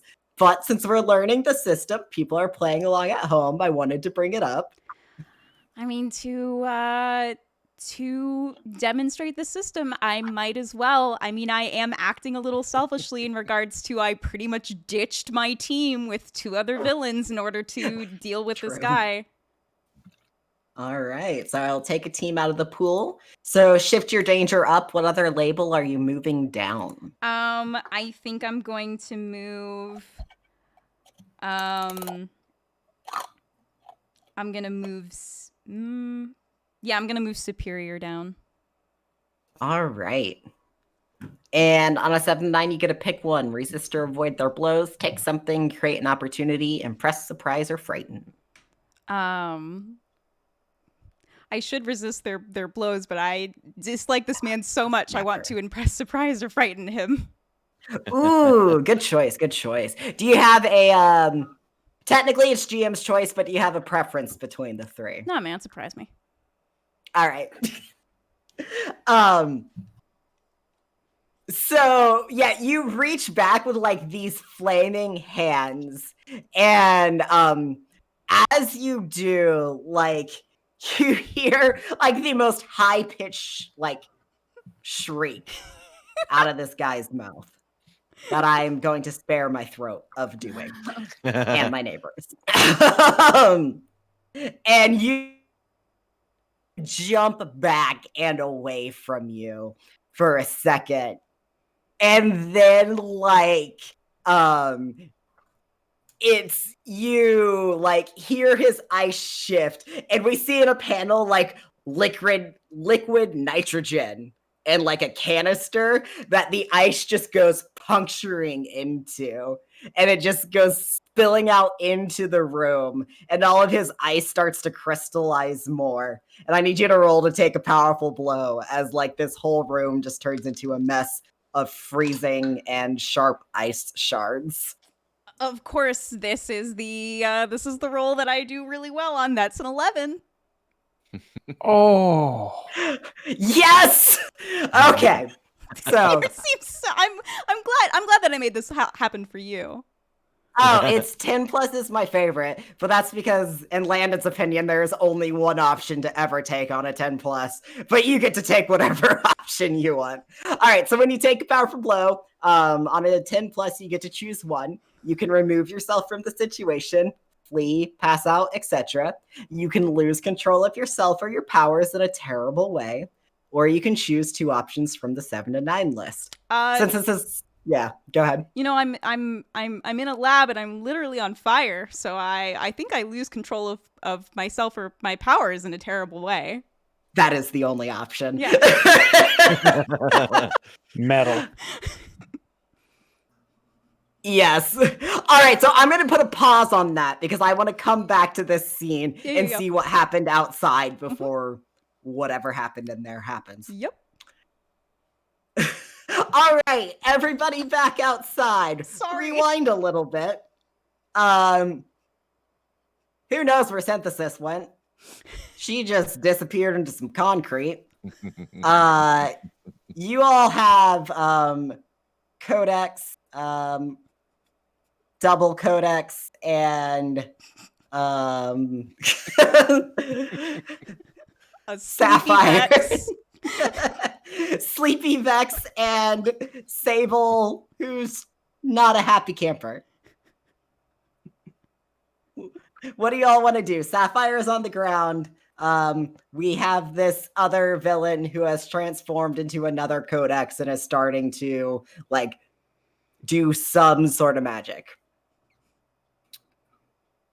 I think I look between the two villains and I look at Sapphire and I just stomp my boot on the ground. I'm just like, man, this is why I can't have friends. And I shoot my rift generator. I want to shoot one in the ceiling above the broken ice shards that happened in my last attack, and then one below those. And I want to generate momentum as they fall through, and then shoot one at the wall so that it attacks the other codex. Ooh, I like this. Roll to directly engage a threat. And this one you can use Superior on because Okay. Double Codex doesn't know you. That's hardcore. 10. Nice. On a 10 plus, you get to choose 2. Let's go with doop doop doop.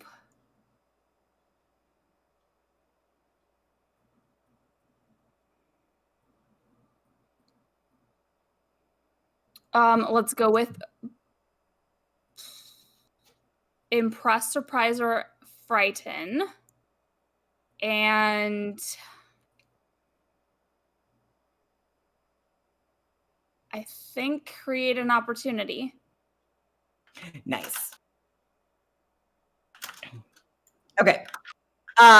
So we get like this row of 3 panels that has like one rift on top and one rift on bottom, and we just see like the ice shards, and each one gets like progressively more blurred. And then the next panel is a large horizontal panel with that rift on the side and just the ice shards shooting out across towards this double codex. And they go to throw like that same sort of shield that Codex had done up, but they're way too slow. And it like just hits them pretty hard. And like where it hits them, like they don't start to bleed, but like that sort of like black inky bodysuit returns. At least for a moment, and like we get like that crackle of yellow energy that we see Codex normally use. The opportunity that happens is Codex, they step past you, like they go completely blind to you, basically, it seems, as they turn all of their attention onto Sable. And they like, you tend to use your math magic in like very nice, polite ways. They're not. They like, you know, are like, hey, sure, you have this cute little gravity pack over there. I am going to so dramatically increase the gravity on top of you that your gravity pack's not going to be able to help you. And Sable, I would like you to mark a condition as like you feel like gravity start to like try to push you on the ground and your own gravity pack like struggling up against it. Okay. And you said mark a condition? Yeah. How does this make you feel? I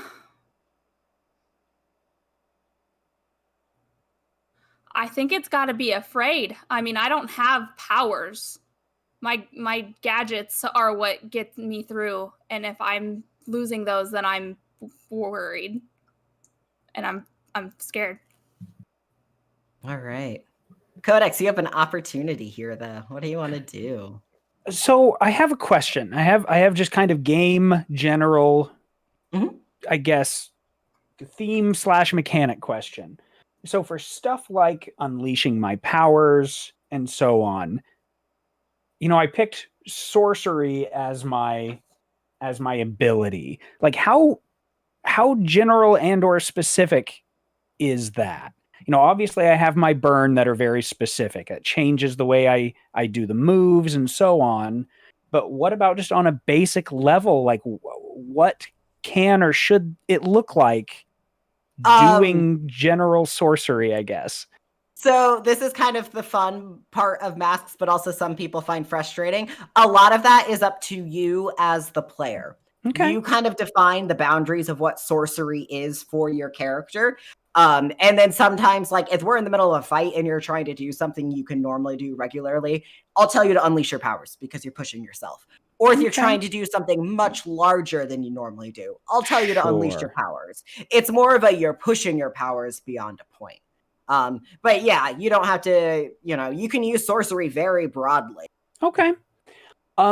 Okay, so I think that a lot of this manifests with the runes that I use. So if they step past and they're not, super looking at me, they spring up around me again, and I manipulate them as quickly as I can to essentially set a couple of runes in front of their feet as they're stepping forward, and one along their back, so that it's kind of doing a in-air scissor kick. I'm hoping to knock them down and into the ice.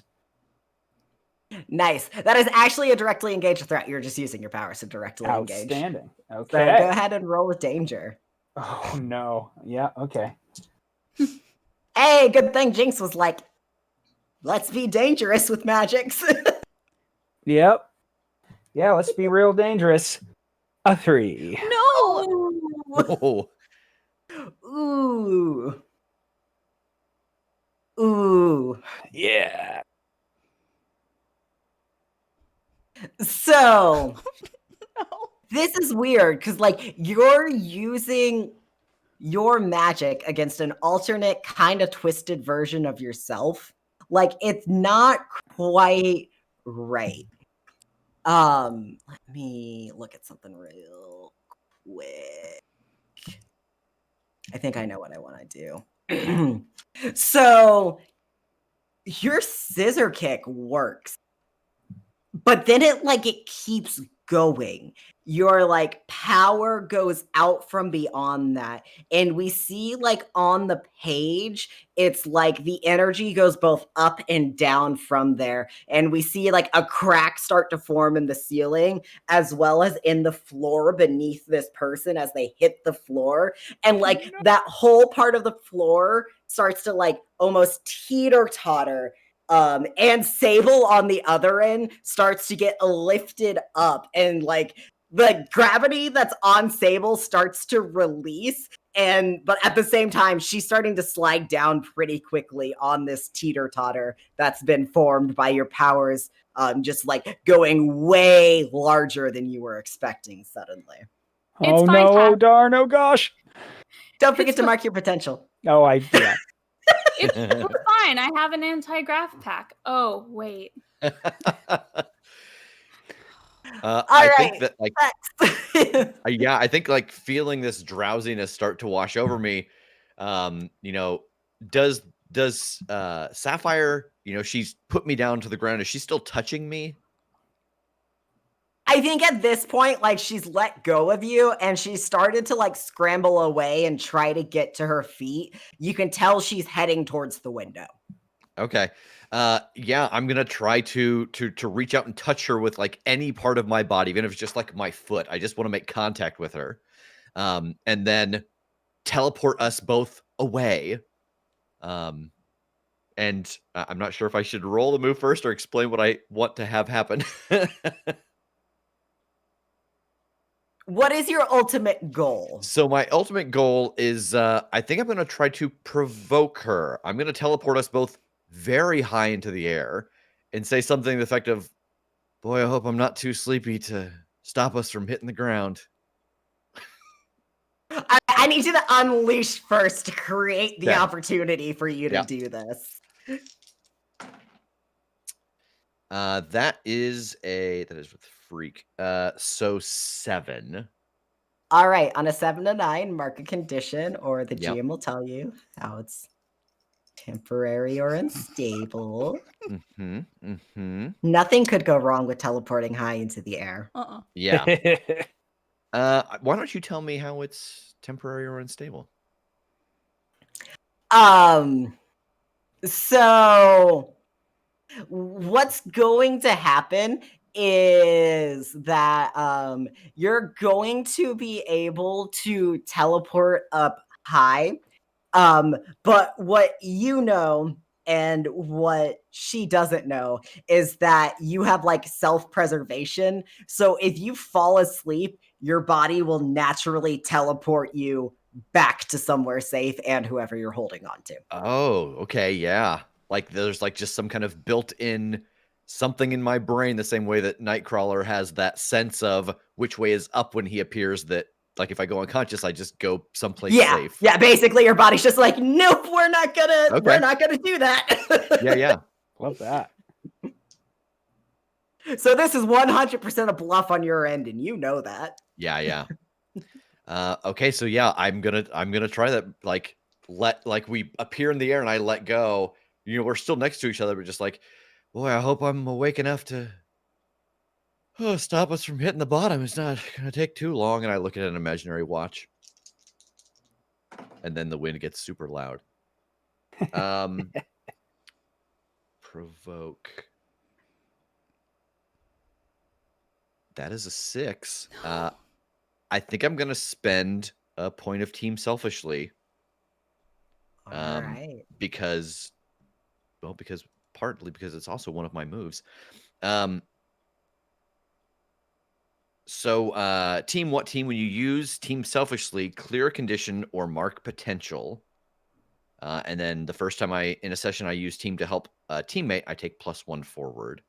And so I think that this is selfish in this moment because like as we appear, there's a lot going on in the city, and like we're not doing hot right now.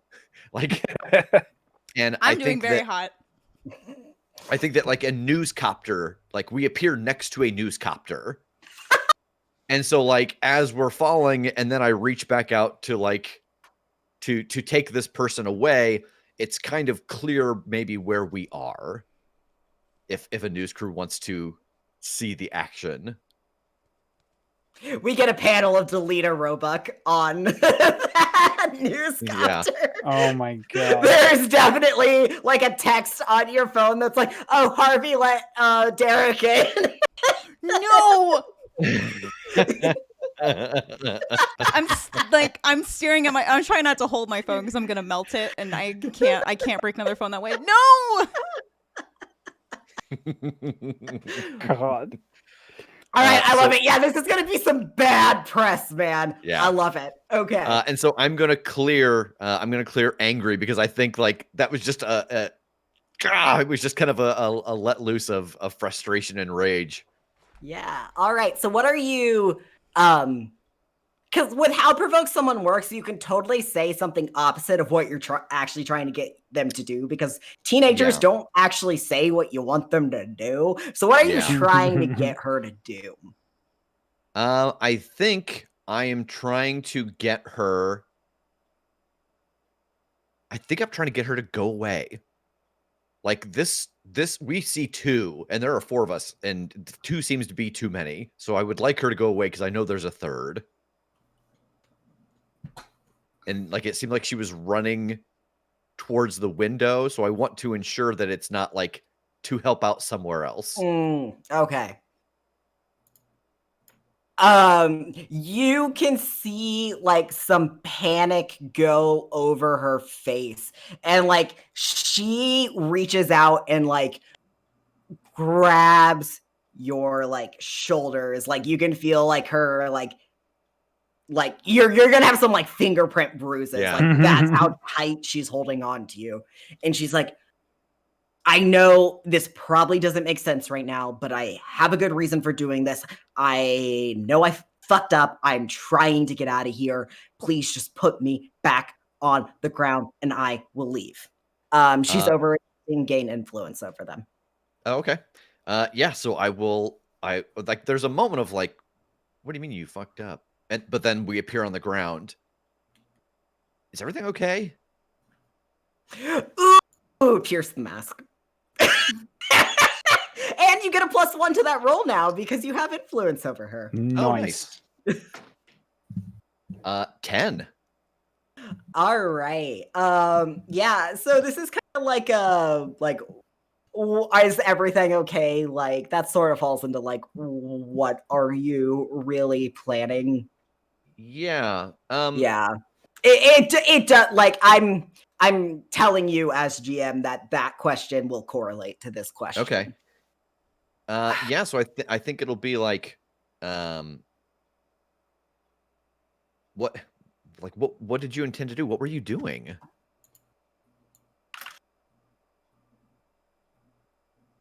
Look, I know your team, like, works for Visionary or whatever, and that's great, but they're not a great corporation.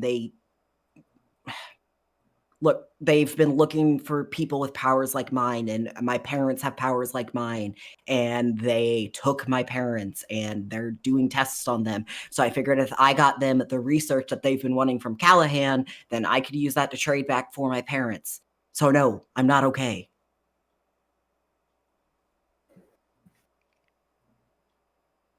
And then I think my next one is, what do you want me to do? Look, just let me walk away from this. Pretend I wasn't here. I'm just I'll stop this. I'll figure something out. I'll do something else. I don't know if you can find out where they are, anything you can help me with. Like, they have to be holding them somewhere. I'm worried. And then I think the last one, how could I get you to talk to me about this later, like not in this? There's a party at the warehouse. Sorry, I couldn't say that. Straight. She would not be laughing about that. Look, I know that, like, it might seem ridiculous, but I invited literally, like, everybody possible to that party at the warehouse later. Nobody's gonna suspect that, like, anything's going on. I was hoping to get to talk to Sable about it then. I was not expecting you all to show up here. Okay. If you show up, I'll talk to you, like, all of you about it then. All right, go. Get out of here. I didn't see you, and oh no, never mind. I can't do that. I'll see you later tonight. She nods, and then just, like, that camouflage starts up again. And, like, now that you know it, like, you can see her barely moving, and, like, you see her, like, into an alley and scale a building, and, like, she's gone. Okay. Back inside. So, Synthesis, you're losing control of your powers. I am. So besides the liquid nitrogen in here, there's definitely, like, hazardous explosive stuff in here as well. Good. And you're, like, on fire, and your body's response to all of this liquid nitrogen and ice around is to get hotter and to expand further, to push it away from you. And in that process, you catch these chemicals. Good.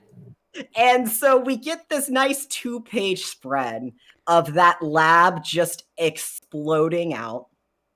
We see this teeter-totter that Sable and the other villain, whose name is Copycat, I never got to, and Copycat are on, like, teeter almost completely perpendicular to the ground with the shock of this, like, explosion coming out. The gravity that was holding you down, Sable, completely gone, but you're also, like, normal gravity is hitting you at this point.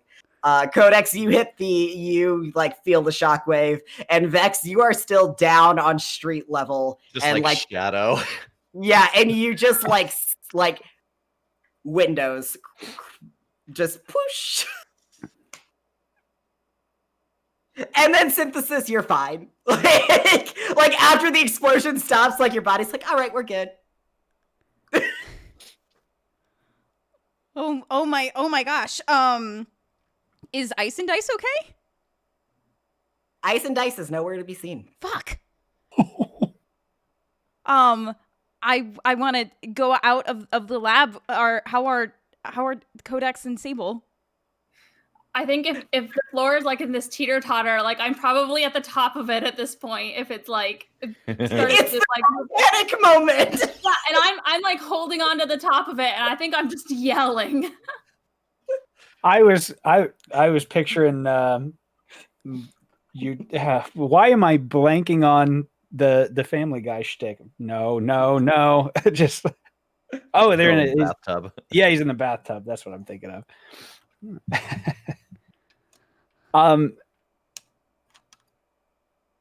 No, yeah, you came into that. I'll shut up. Oh my gosh, I'm so sorry.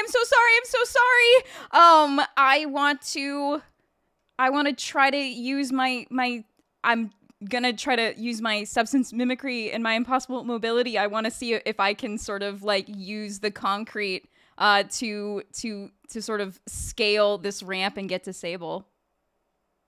Roll to defend someone or something from an immediate threat.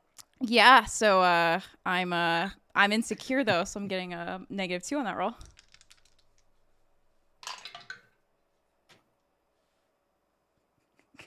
Good. That's a 3.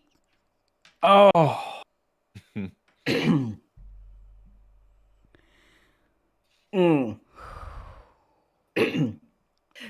So, like as you're trying to like turn into the concrete, it's just like it fizzles out almost immediately. Your body is just tapped at the moment. It's like you already made the jump and you're sliding down and like you just kind of slide and land on top of like a passed out copycat who's like just turned back into this like full black bodysuit thing. And Sable, like your teeter-totter thing has stabilized and you're just like clinging on top. You really didn't need saved at that point. So you kind of just got to see Synthesis just like having a really bad day. Synthesis, how you feeling about that? You like to mark another condition for that? Yeah. I'm feeling pretty guilty right now.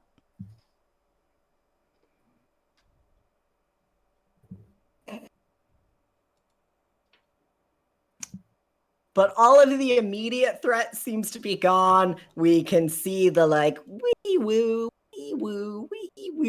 of like sirens approaching. Copycat is passed out here. Ice and Ice is who knows where. There's no trace of him. The explosion melted all of the ice, so there's like no proof that he was here. Explosion also completely melted down Sapphire's mask. So she's gone. What are y'all doing? I think I'm going to use the last of my burn for a construct and turn them into like manacles and slap them on Copycat. Yeah, there's absolutely no resistance there. Copycat's like we have like sheep like floating out of Copycat's head. Synth, how did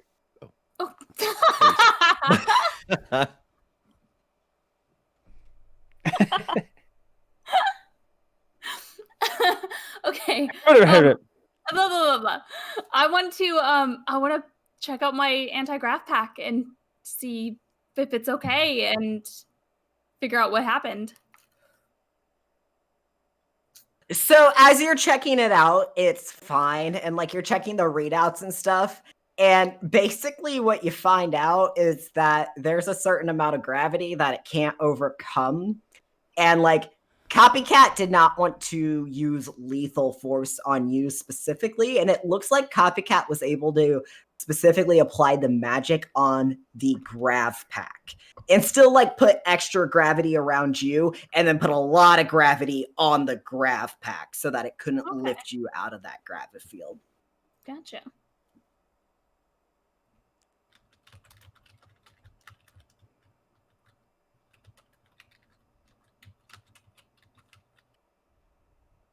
Synth, how did it go in there?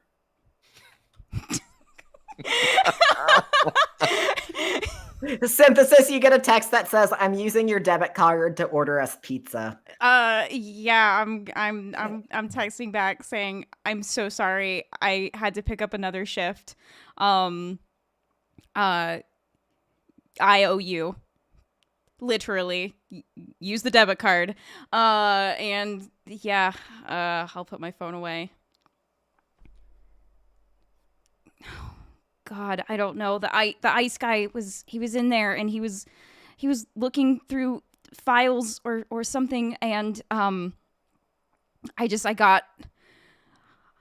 lost control, and then he disappeared. I don't know what happened to him. It's okay. Hey, it's okay. We got one.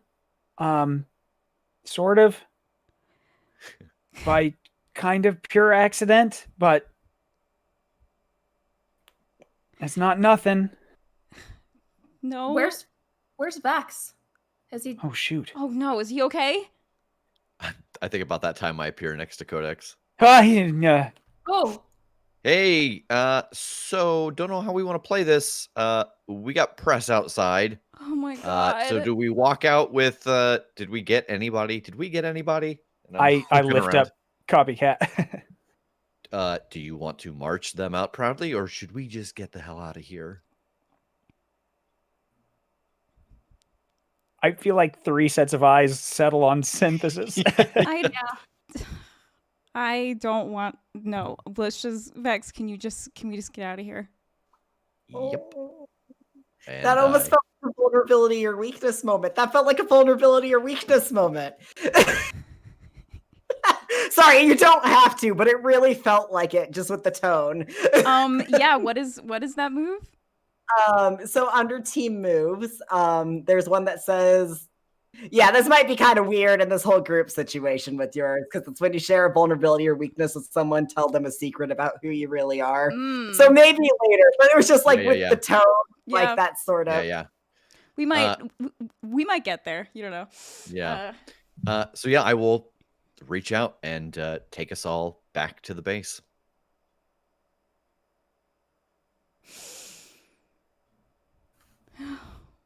well, that didn't go exactly as planned. No. Did we stop them? I mean, we kind of stopped them, right? I'm not sure we. And like, I kind of turn and I look again at where we are. Oh, and there are security cameras in here. Yeah. Let's put. Who is this anyway? Who's the Manacle Man? Oh yeah. So like, what am I? Yeah, what am I holding? Like, is this like a suit? Is this some sort of like chameleon-esque creature that is shifting their form? Like, what's the specific here? It definitely feels like a suit, and as you're asking that, Copycat kind of starts to like rouse a little bit. All right, yeah, I'll kind of like just lean them towards whoever's closest. Get the mask. I'll pull it off.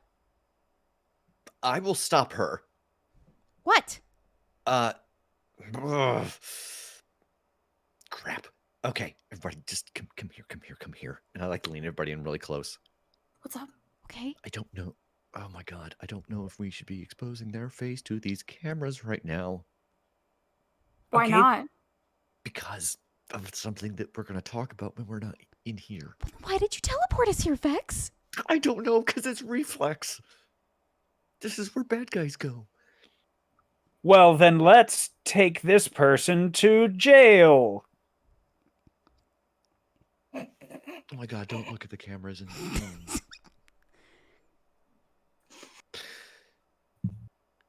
Yeah. You that's a very good call. Like, and I'm touching this person's like mask. Yes, that's right. You do have right to an attorney, and as Halcyon City law states, we do not necessarily have the right to unmask you until you have an attorney present. So we will take you to the police station, and then I teleport us again. There's like a little editor's note.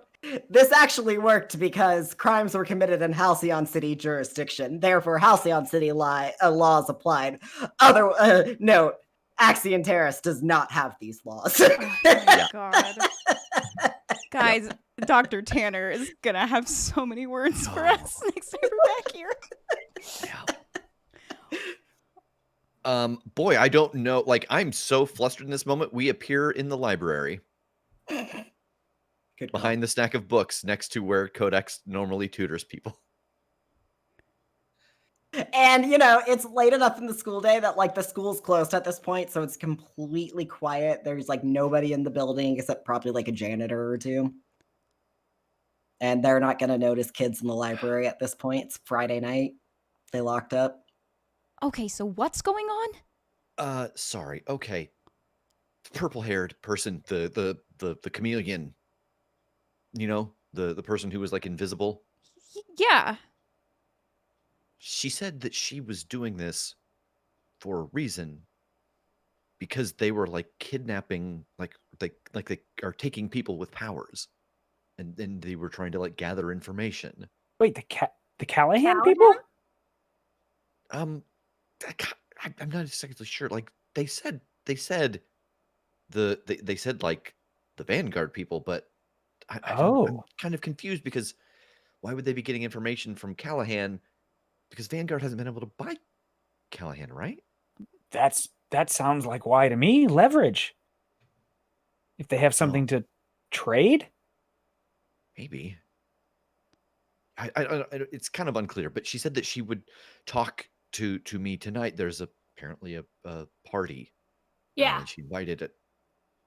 Oh, you got an invite? I didn't. I mean, yeah.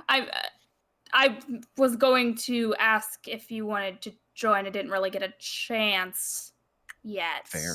Yeah. Well, yes, I think because she's going to be there and wants to talk to us in more detail about what's going on. And I didn't want to take his mask off because I'm not sure if, like, is this, you know what I mean? So she's not a bad guy? I don't know. I don't think so. But she doesn't think so.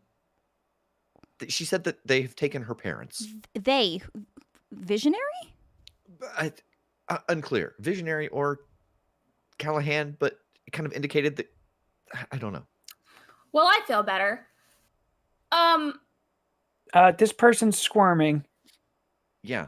Are you, like, were you hired to do this, or were you helping? Like, or do you have someone that was taken with powers too?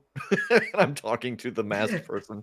That was like a lot of questions at once, and they just, like, they had started to nod when you said hired, and then you started asking more questions, and they Yeah.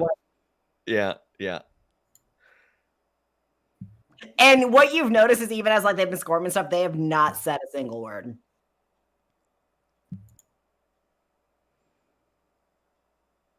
Do you talk? But don't wanna. Okay.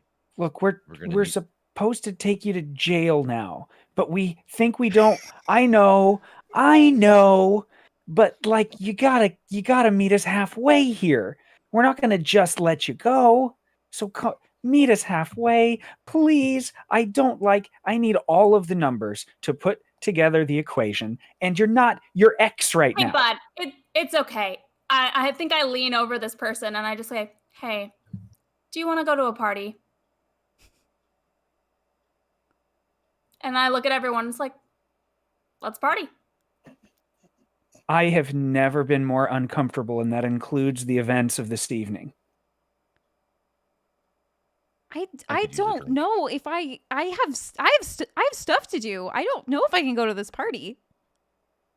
And I think I get up and I stand in front of the synthesis and I say, are you serious? What could be more important than finding out if we're working for people who are doing dangerous things and putting others in danger. This party is not just to have fun. This could save people. It's very important that we go and have fun and drink and dance and do things that you do at a party to blend in. Oh dear God. Well, I'm not gonna blend in at a party like this. If you're invited as you are, I was told to bring my friends. Everyone knows who I am. Okay. Right. Okay. Right. Finding information is good. Just Important. That's our jobs. important Synthesis, information. Right. Yes. You're yes. our leader. You are going to have to be there as a show of force. This is so important. But you cannot just show up and start asking questions because people are going to think you're a cop, and you have got to show that you know what you're doing and that you are able to lead this team as a powerful superhero. And that includes letting your hair down and having some fun. The whole time that she's delivering that ultimatum, I'm doing this to Harper. Don't you dare leave me. Don't you dare. Oh. That sounds like a provoke. Because you can provoke teammates. And we haven't done a PC to PC provoke yet. They're a lot of fun. Okay. Oh no, how does that Either work? Sable or Codex can do it. It is a roll with superior. Like a normal provoke. It's I am absolutely, like, one of my relationship goals is to get Synthesis to, like, have fun and not be so boring. This is absolutely a thing that I have been trying to find an in to do. Go ahead and roll By with all means. superior then, and you get an additional +1 because you have influence over her. Excellent. Okay, and then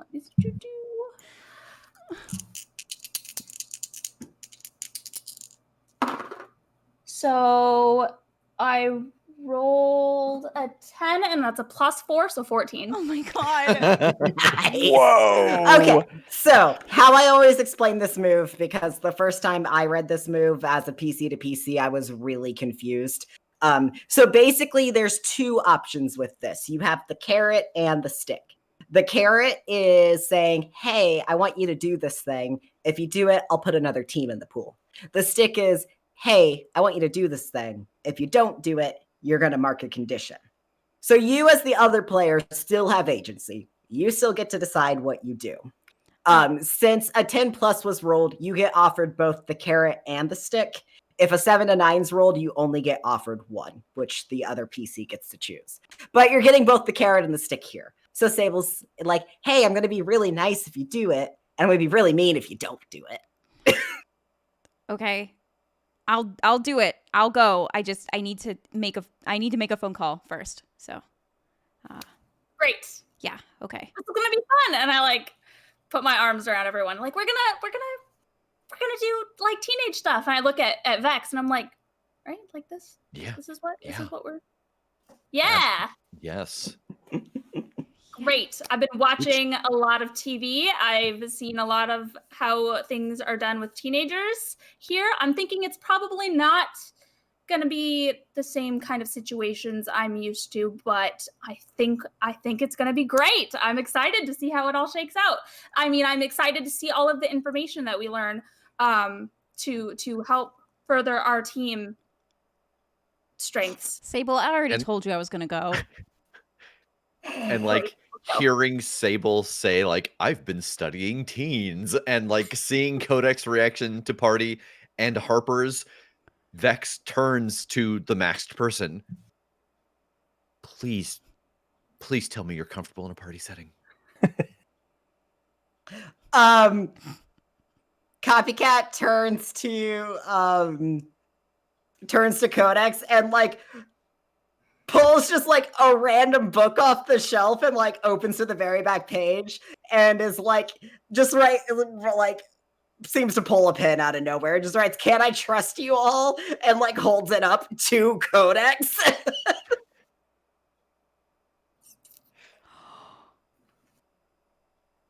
Yeah. So Then like he nods and like puts the book back and like reaches up and takes his mask off. He's a teen just like the rest of you. African American. He has like braided hair. His he definitely has like a little bit of bruising on the side of his face from like falling down earlier.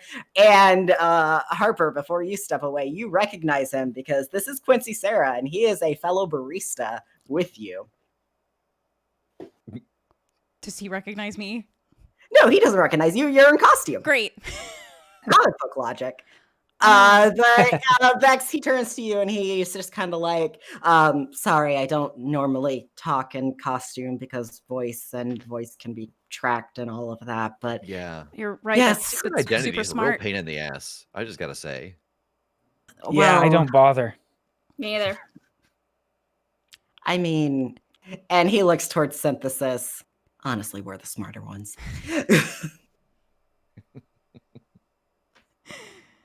Hey, you're uninvited.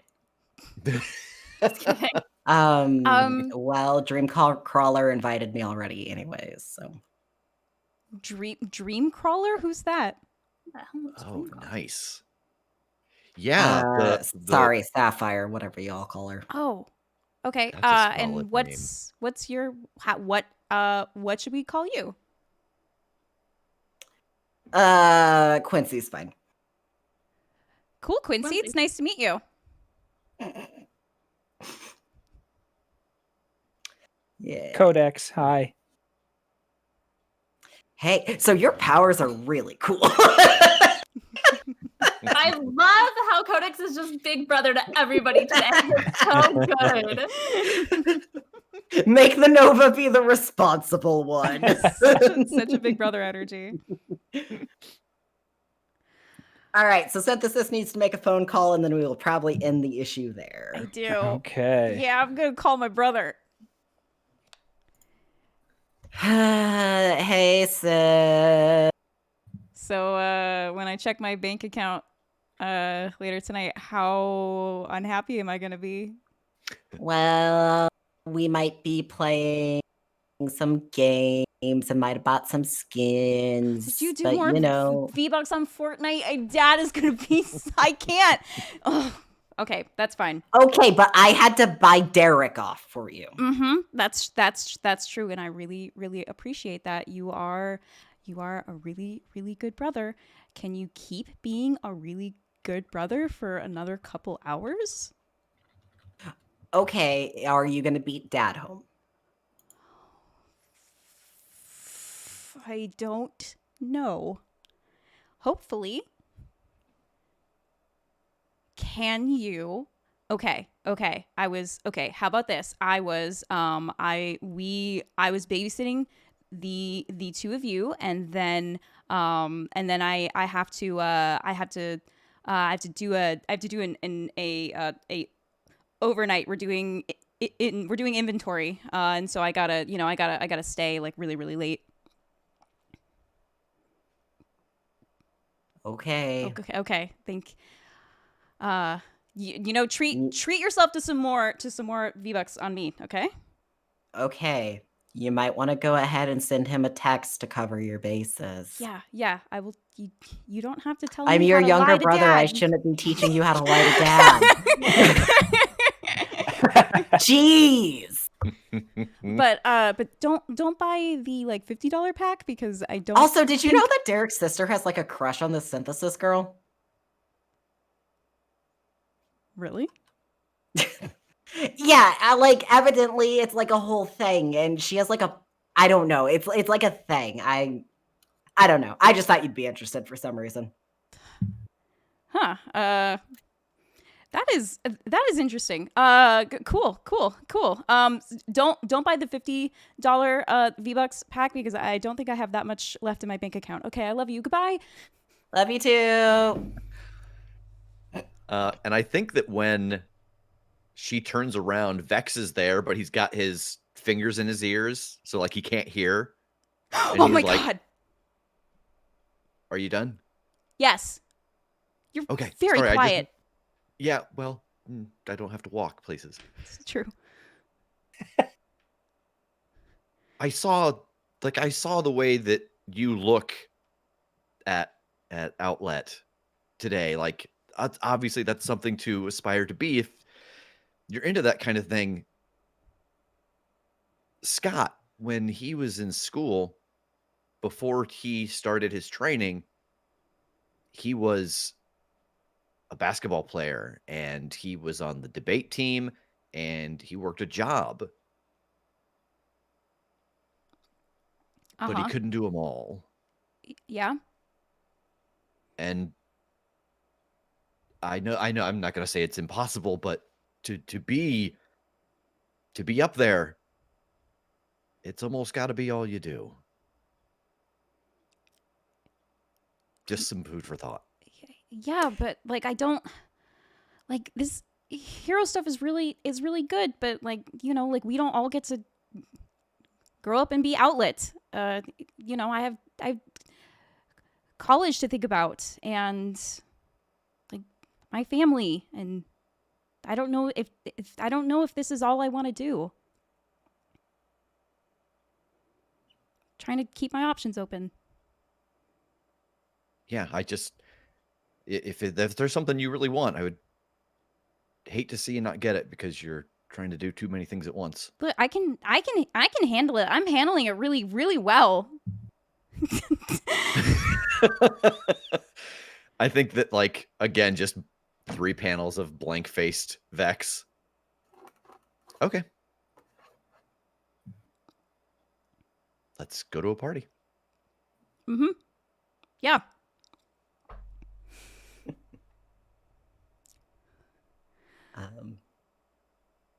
And as you all, we have a very important question. Or something to think about before next issue. What are you all wearing to this party? You need to think about it. Obviously, Synthesis is going in costume. Yes. But, you know, if we're going to be changing clothes, you know, that's important to think about before next issue. But as you all leave the school, teleport back out, however, I think we get a panel, just the group of you teleporting out.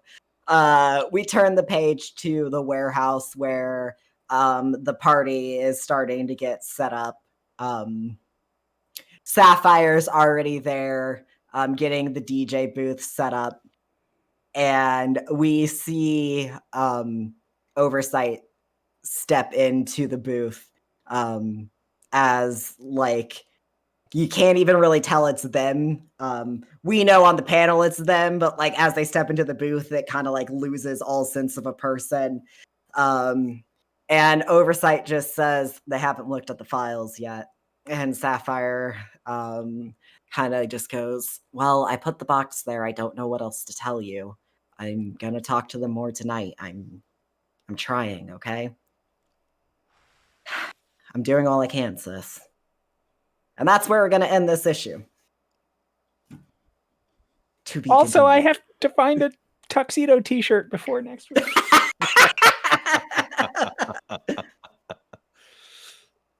End of session move. Oh, yeah. So after that delightful issue, great times were had by all. At the end of every session, you get to pick one. You can grow closer to the team, grow into your own image of yourself, or grow away from the team.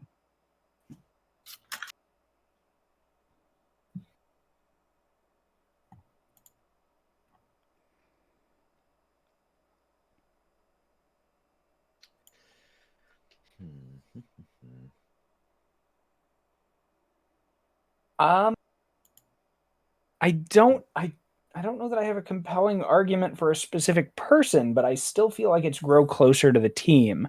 I think we sort of shared a weird loss. Like, I mean, fundamentally a loss, but we're all kind of seemingly on the same level of confusion about it. And even just down to us panicking and not sure what to do at the end really feels to me like the first time that we were on the same page. Even if it was a weird, disturbing, awkward page, it was still the same one across the board. at least for our task, not necessarily all the other little bits. Man, I think everybody has influence on me anyway, so I'm not sure that it matters.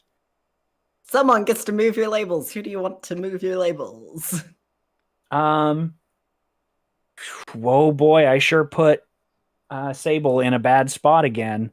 I think it's going to be Sable. What are your labels at right now? Danger 1, Freak 2, Savior 1, Superior 0, Mundane -1.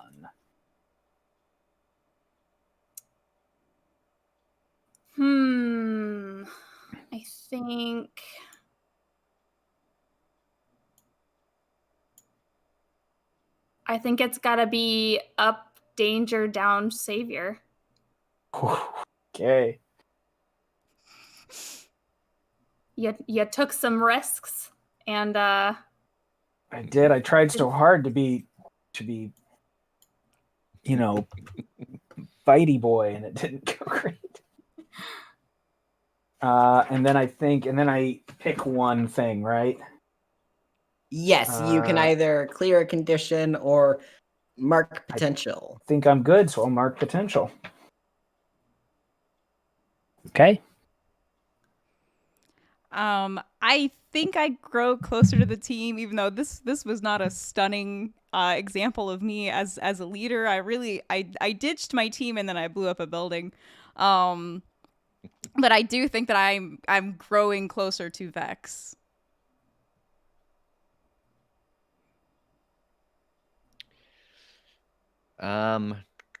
What are your things at? Sure. Danger 0, Freak 0, Savior 2, Superior 0, Mundane 1. I think I'm gonna move your.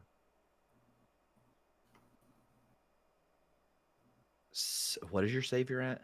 2.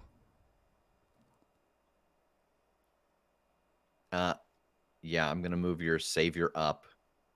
I think you having like been around Outlet and like seeing him command the team in that moment. And I'm going to move.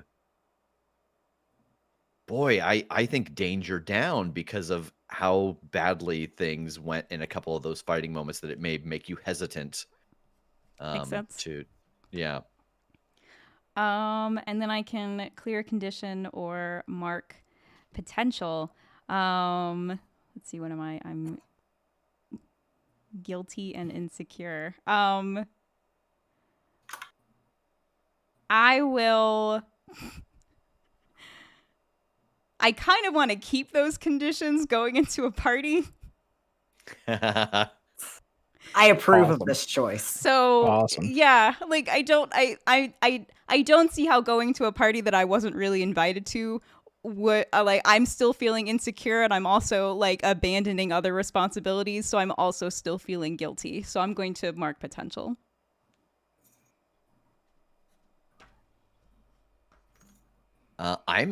I'm gonna grow further away from the team. Yeah. I think that last scene where like I tried to talk to Synthesis and she was like, "No, I'm fine. I don't know what you're talking about." So I think I'm gonna take her influence over me away. Oh boy. And then I'm gonna mark potential.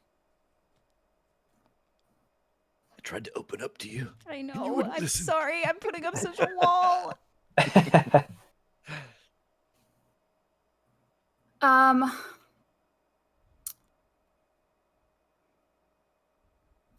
Boy, I've kind of been flip-flopping between the two, but I think I'm gonna go with grow into your own image of yourself. And I'm gonna move my own labels. And I think that I'm gonna move my superior down 1 and my mundane up 1. Nice. Because I was just put in a bad spot that really made me aware of my place on the team and like the way that I rely on my tools, and that I don't have like, I can't turn into diamond and I can't like teleport myself and do cool magic spells in the air. And if I lose those things, then I'm basically another civilian that needs saving as I hang off the end of a ramp. So I think I'm going to switch those. All right. And everybody gets a bonus potential for showing up and playing. And having a great time today. Thank you. And Well, then taking I the level up. failures in stride. Yeah, I also level up. All right. I've almost leveled up again. Oh my gosh. I'll save that for next time because I don't know what I want yet. Yeah, same. Oh.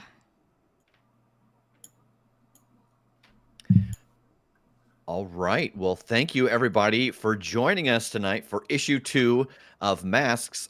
Just a quick reminder, now, while the show is running until the end of June, you can get your very own He Who Spelt It Dealt It tank top that Codex is wearing in his fan art, and I believe we'll have in hand next week. Kim, what else we got? Well, first of all, I would like to thank Ossifers, Hypnotic Vixen, and Hugway Master for the follows. Thank you, Hello, This Is Q, and Rev for the subs. Thanks, I'm a T-Rex, and Jax for the gift subs. Our bits, thank you to Josh Lore Merchant, who gave some bits for both the Synthesis Fan Club and also Sable bringing the peer pressure, as well as Carrie, thank you for the bits, and I'm a T-Rex. Amanda, thank you for the bits, and Hello, This Is Q, thank you for the raid. We looking ahead to this coming week, Tuesday at 8 p.m. Eastern. We're having a double feature of Spicy Tuesday. First up, Rev and I are going to be finishing Knights and Bikes, and then we are going to be joined by Megan for part 2 of Hatful Boyfriend. So please tune in and watch us try to get a bird boyfriend. It didn't work out. I just want a bird to date me. Yeah, by a I just ninja. I just want a bird to want to date me and not get assassinated by a bunch of hawks. Like, that's just, if we can end the night with just like one nice bird date, that's all I'm asking. Yeah, so last time we didn't end up with any bird boyfriends, so we're hoping We to did get not. at least one. We ended up killed in a cave. Yeah, and then Thursday at 7 p.m. Eastern, it's Mystery Detectives with Megan and myself. We are playing Nancy Drew, Tomb of the Lost Queen. The theme is Egyptian animals, which I just now remembered, and I don't have a costume, but I will by Thursday. Same. And then Monday, of course, head back here at 8 p.m. Eastern for issue 3 of the Omniverse Chronicles Masks. We're going to go to a party, and I'm sure everything is going to be super chill. Oh, yeah. Don't worry about it. It's just going to be, it's our beach episode. I saw some really, really cool cosplay today, which reminds me that the Critshow is having a cosplay contest in honor of our 3rd anniversary. So now through May 21st, please send us your pictures of Critshow cosplay, and that can be cosplay from any of our shows, the main show, any of our Patreon shows, any of our Twitch shows. So you could cosplay as any one of these Masks characters that you've met the last 2 weeks, which would be super rad. I saw someone in chat mention they're going to try to maybe put together a Codex cosplay in time. Well, you order that tank top. Yeah. And you can submit those Critshow cosplays either by emailing us at thecast@critshowpodcast.com. You can use the Contact Us form on the website, or you can put them on social media and tag @theCritShow. Through May 21st, we will be drawing names that Sunday and announcing them on Wednesday's episode, May 26th. We're going to have 3 winners, and those winners are going to win either a bunch of swag from Rev's mysterious Critshow swag closet, a gift card to our merch store, or Rev will run you and 3 of your friends through a one-shot of Monster of the Week. Am I missing anything? I don't think so. Oh, if you tuned in late and you don't want to watch the VOD, or if you want to watch it again, we are uploading every episode of the Omniverse Chronicles onto our YouTube channel. And so tonight's episode will be heading up there at midnight on Thursday. So you can head on over to youtube.com/theCritShow and hit subscribe, and you'll be the first to know when all of these episodes come out, so we can get ready for episode number 3. Now I truly think that's it. I hope all of you have a wonderful evening, and we'll see you next week on the Omniverse Chronicles.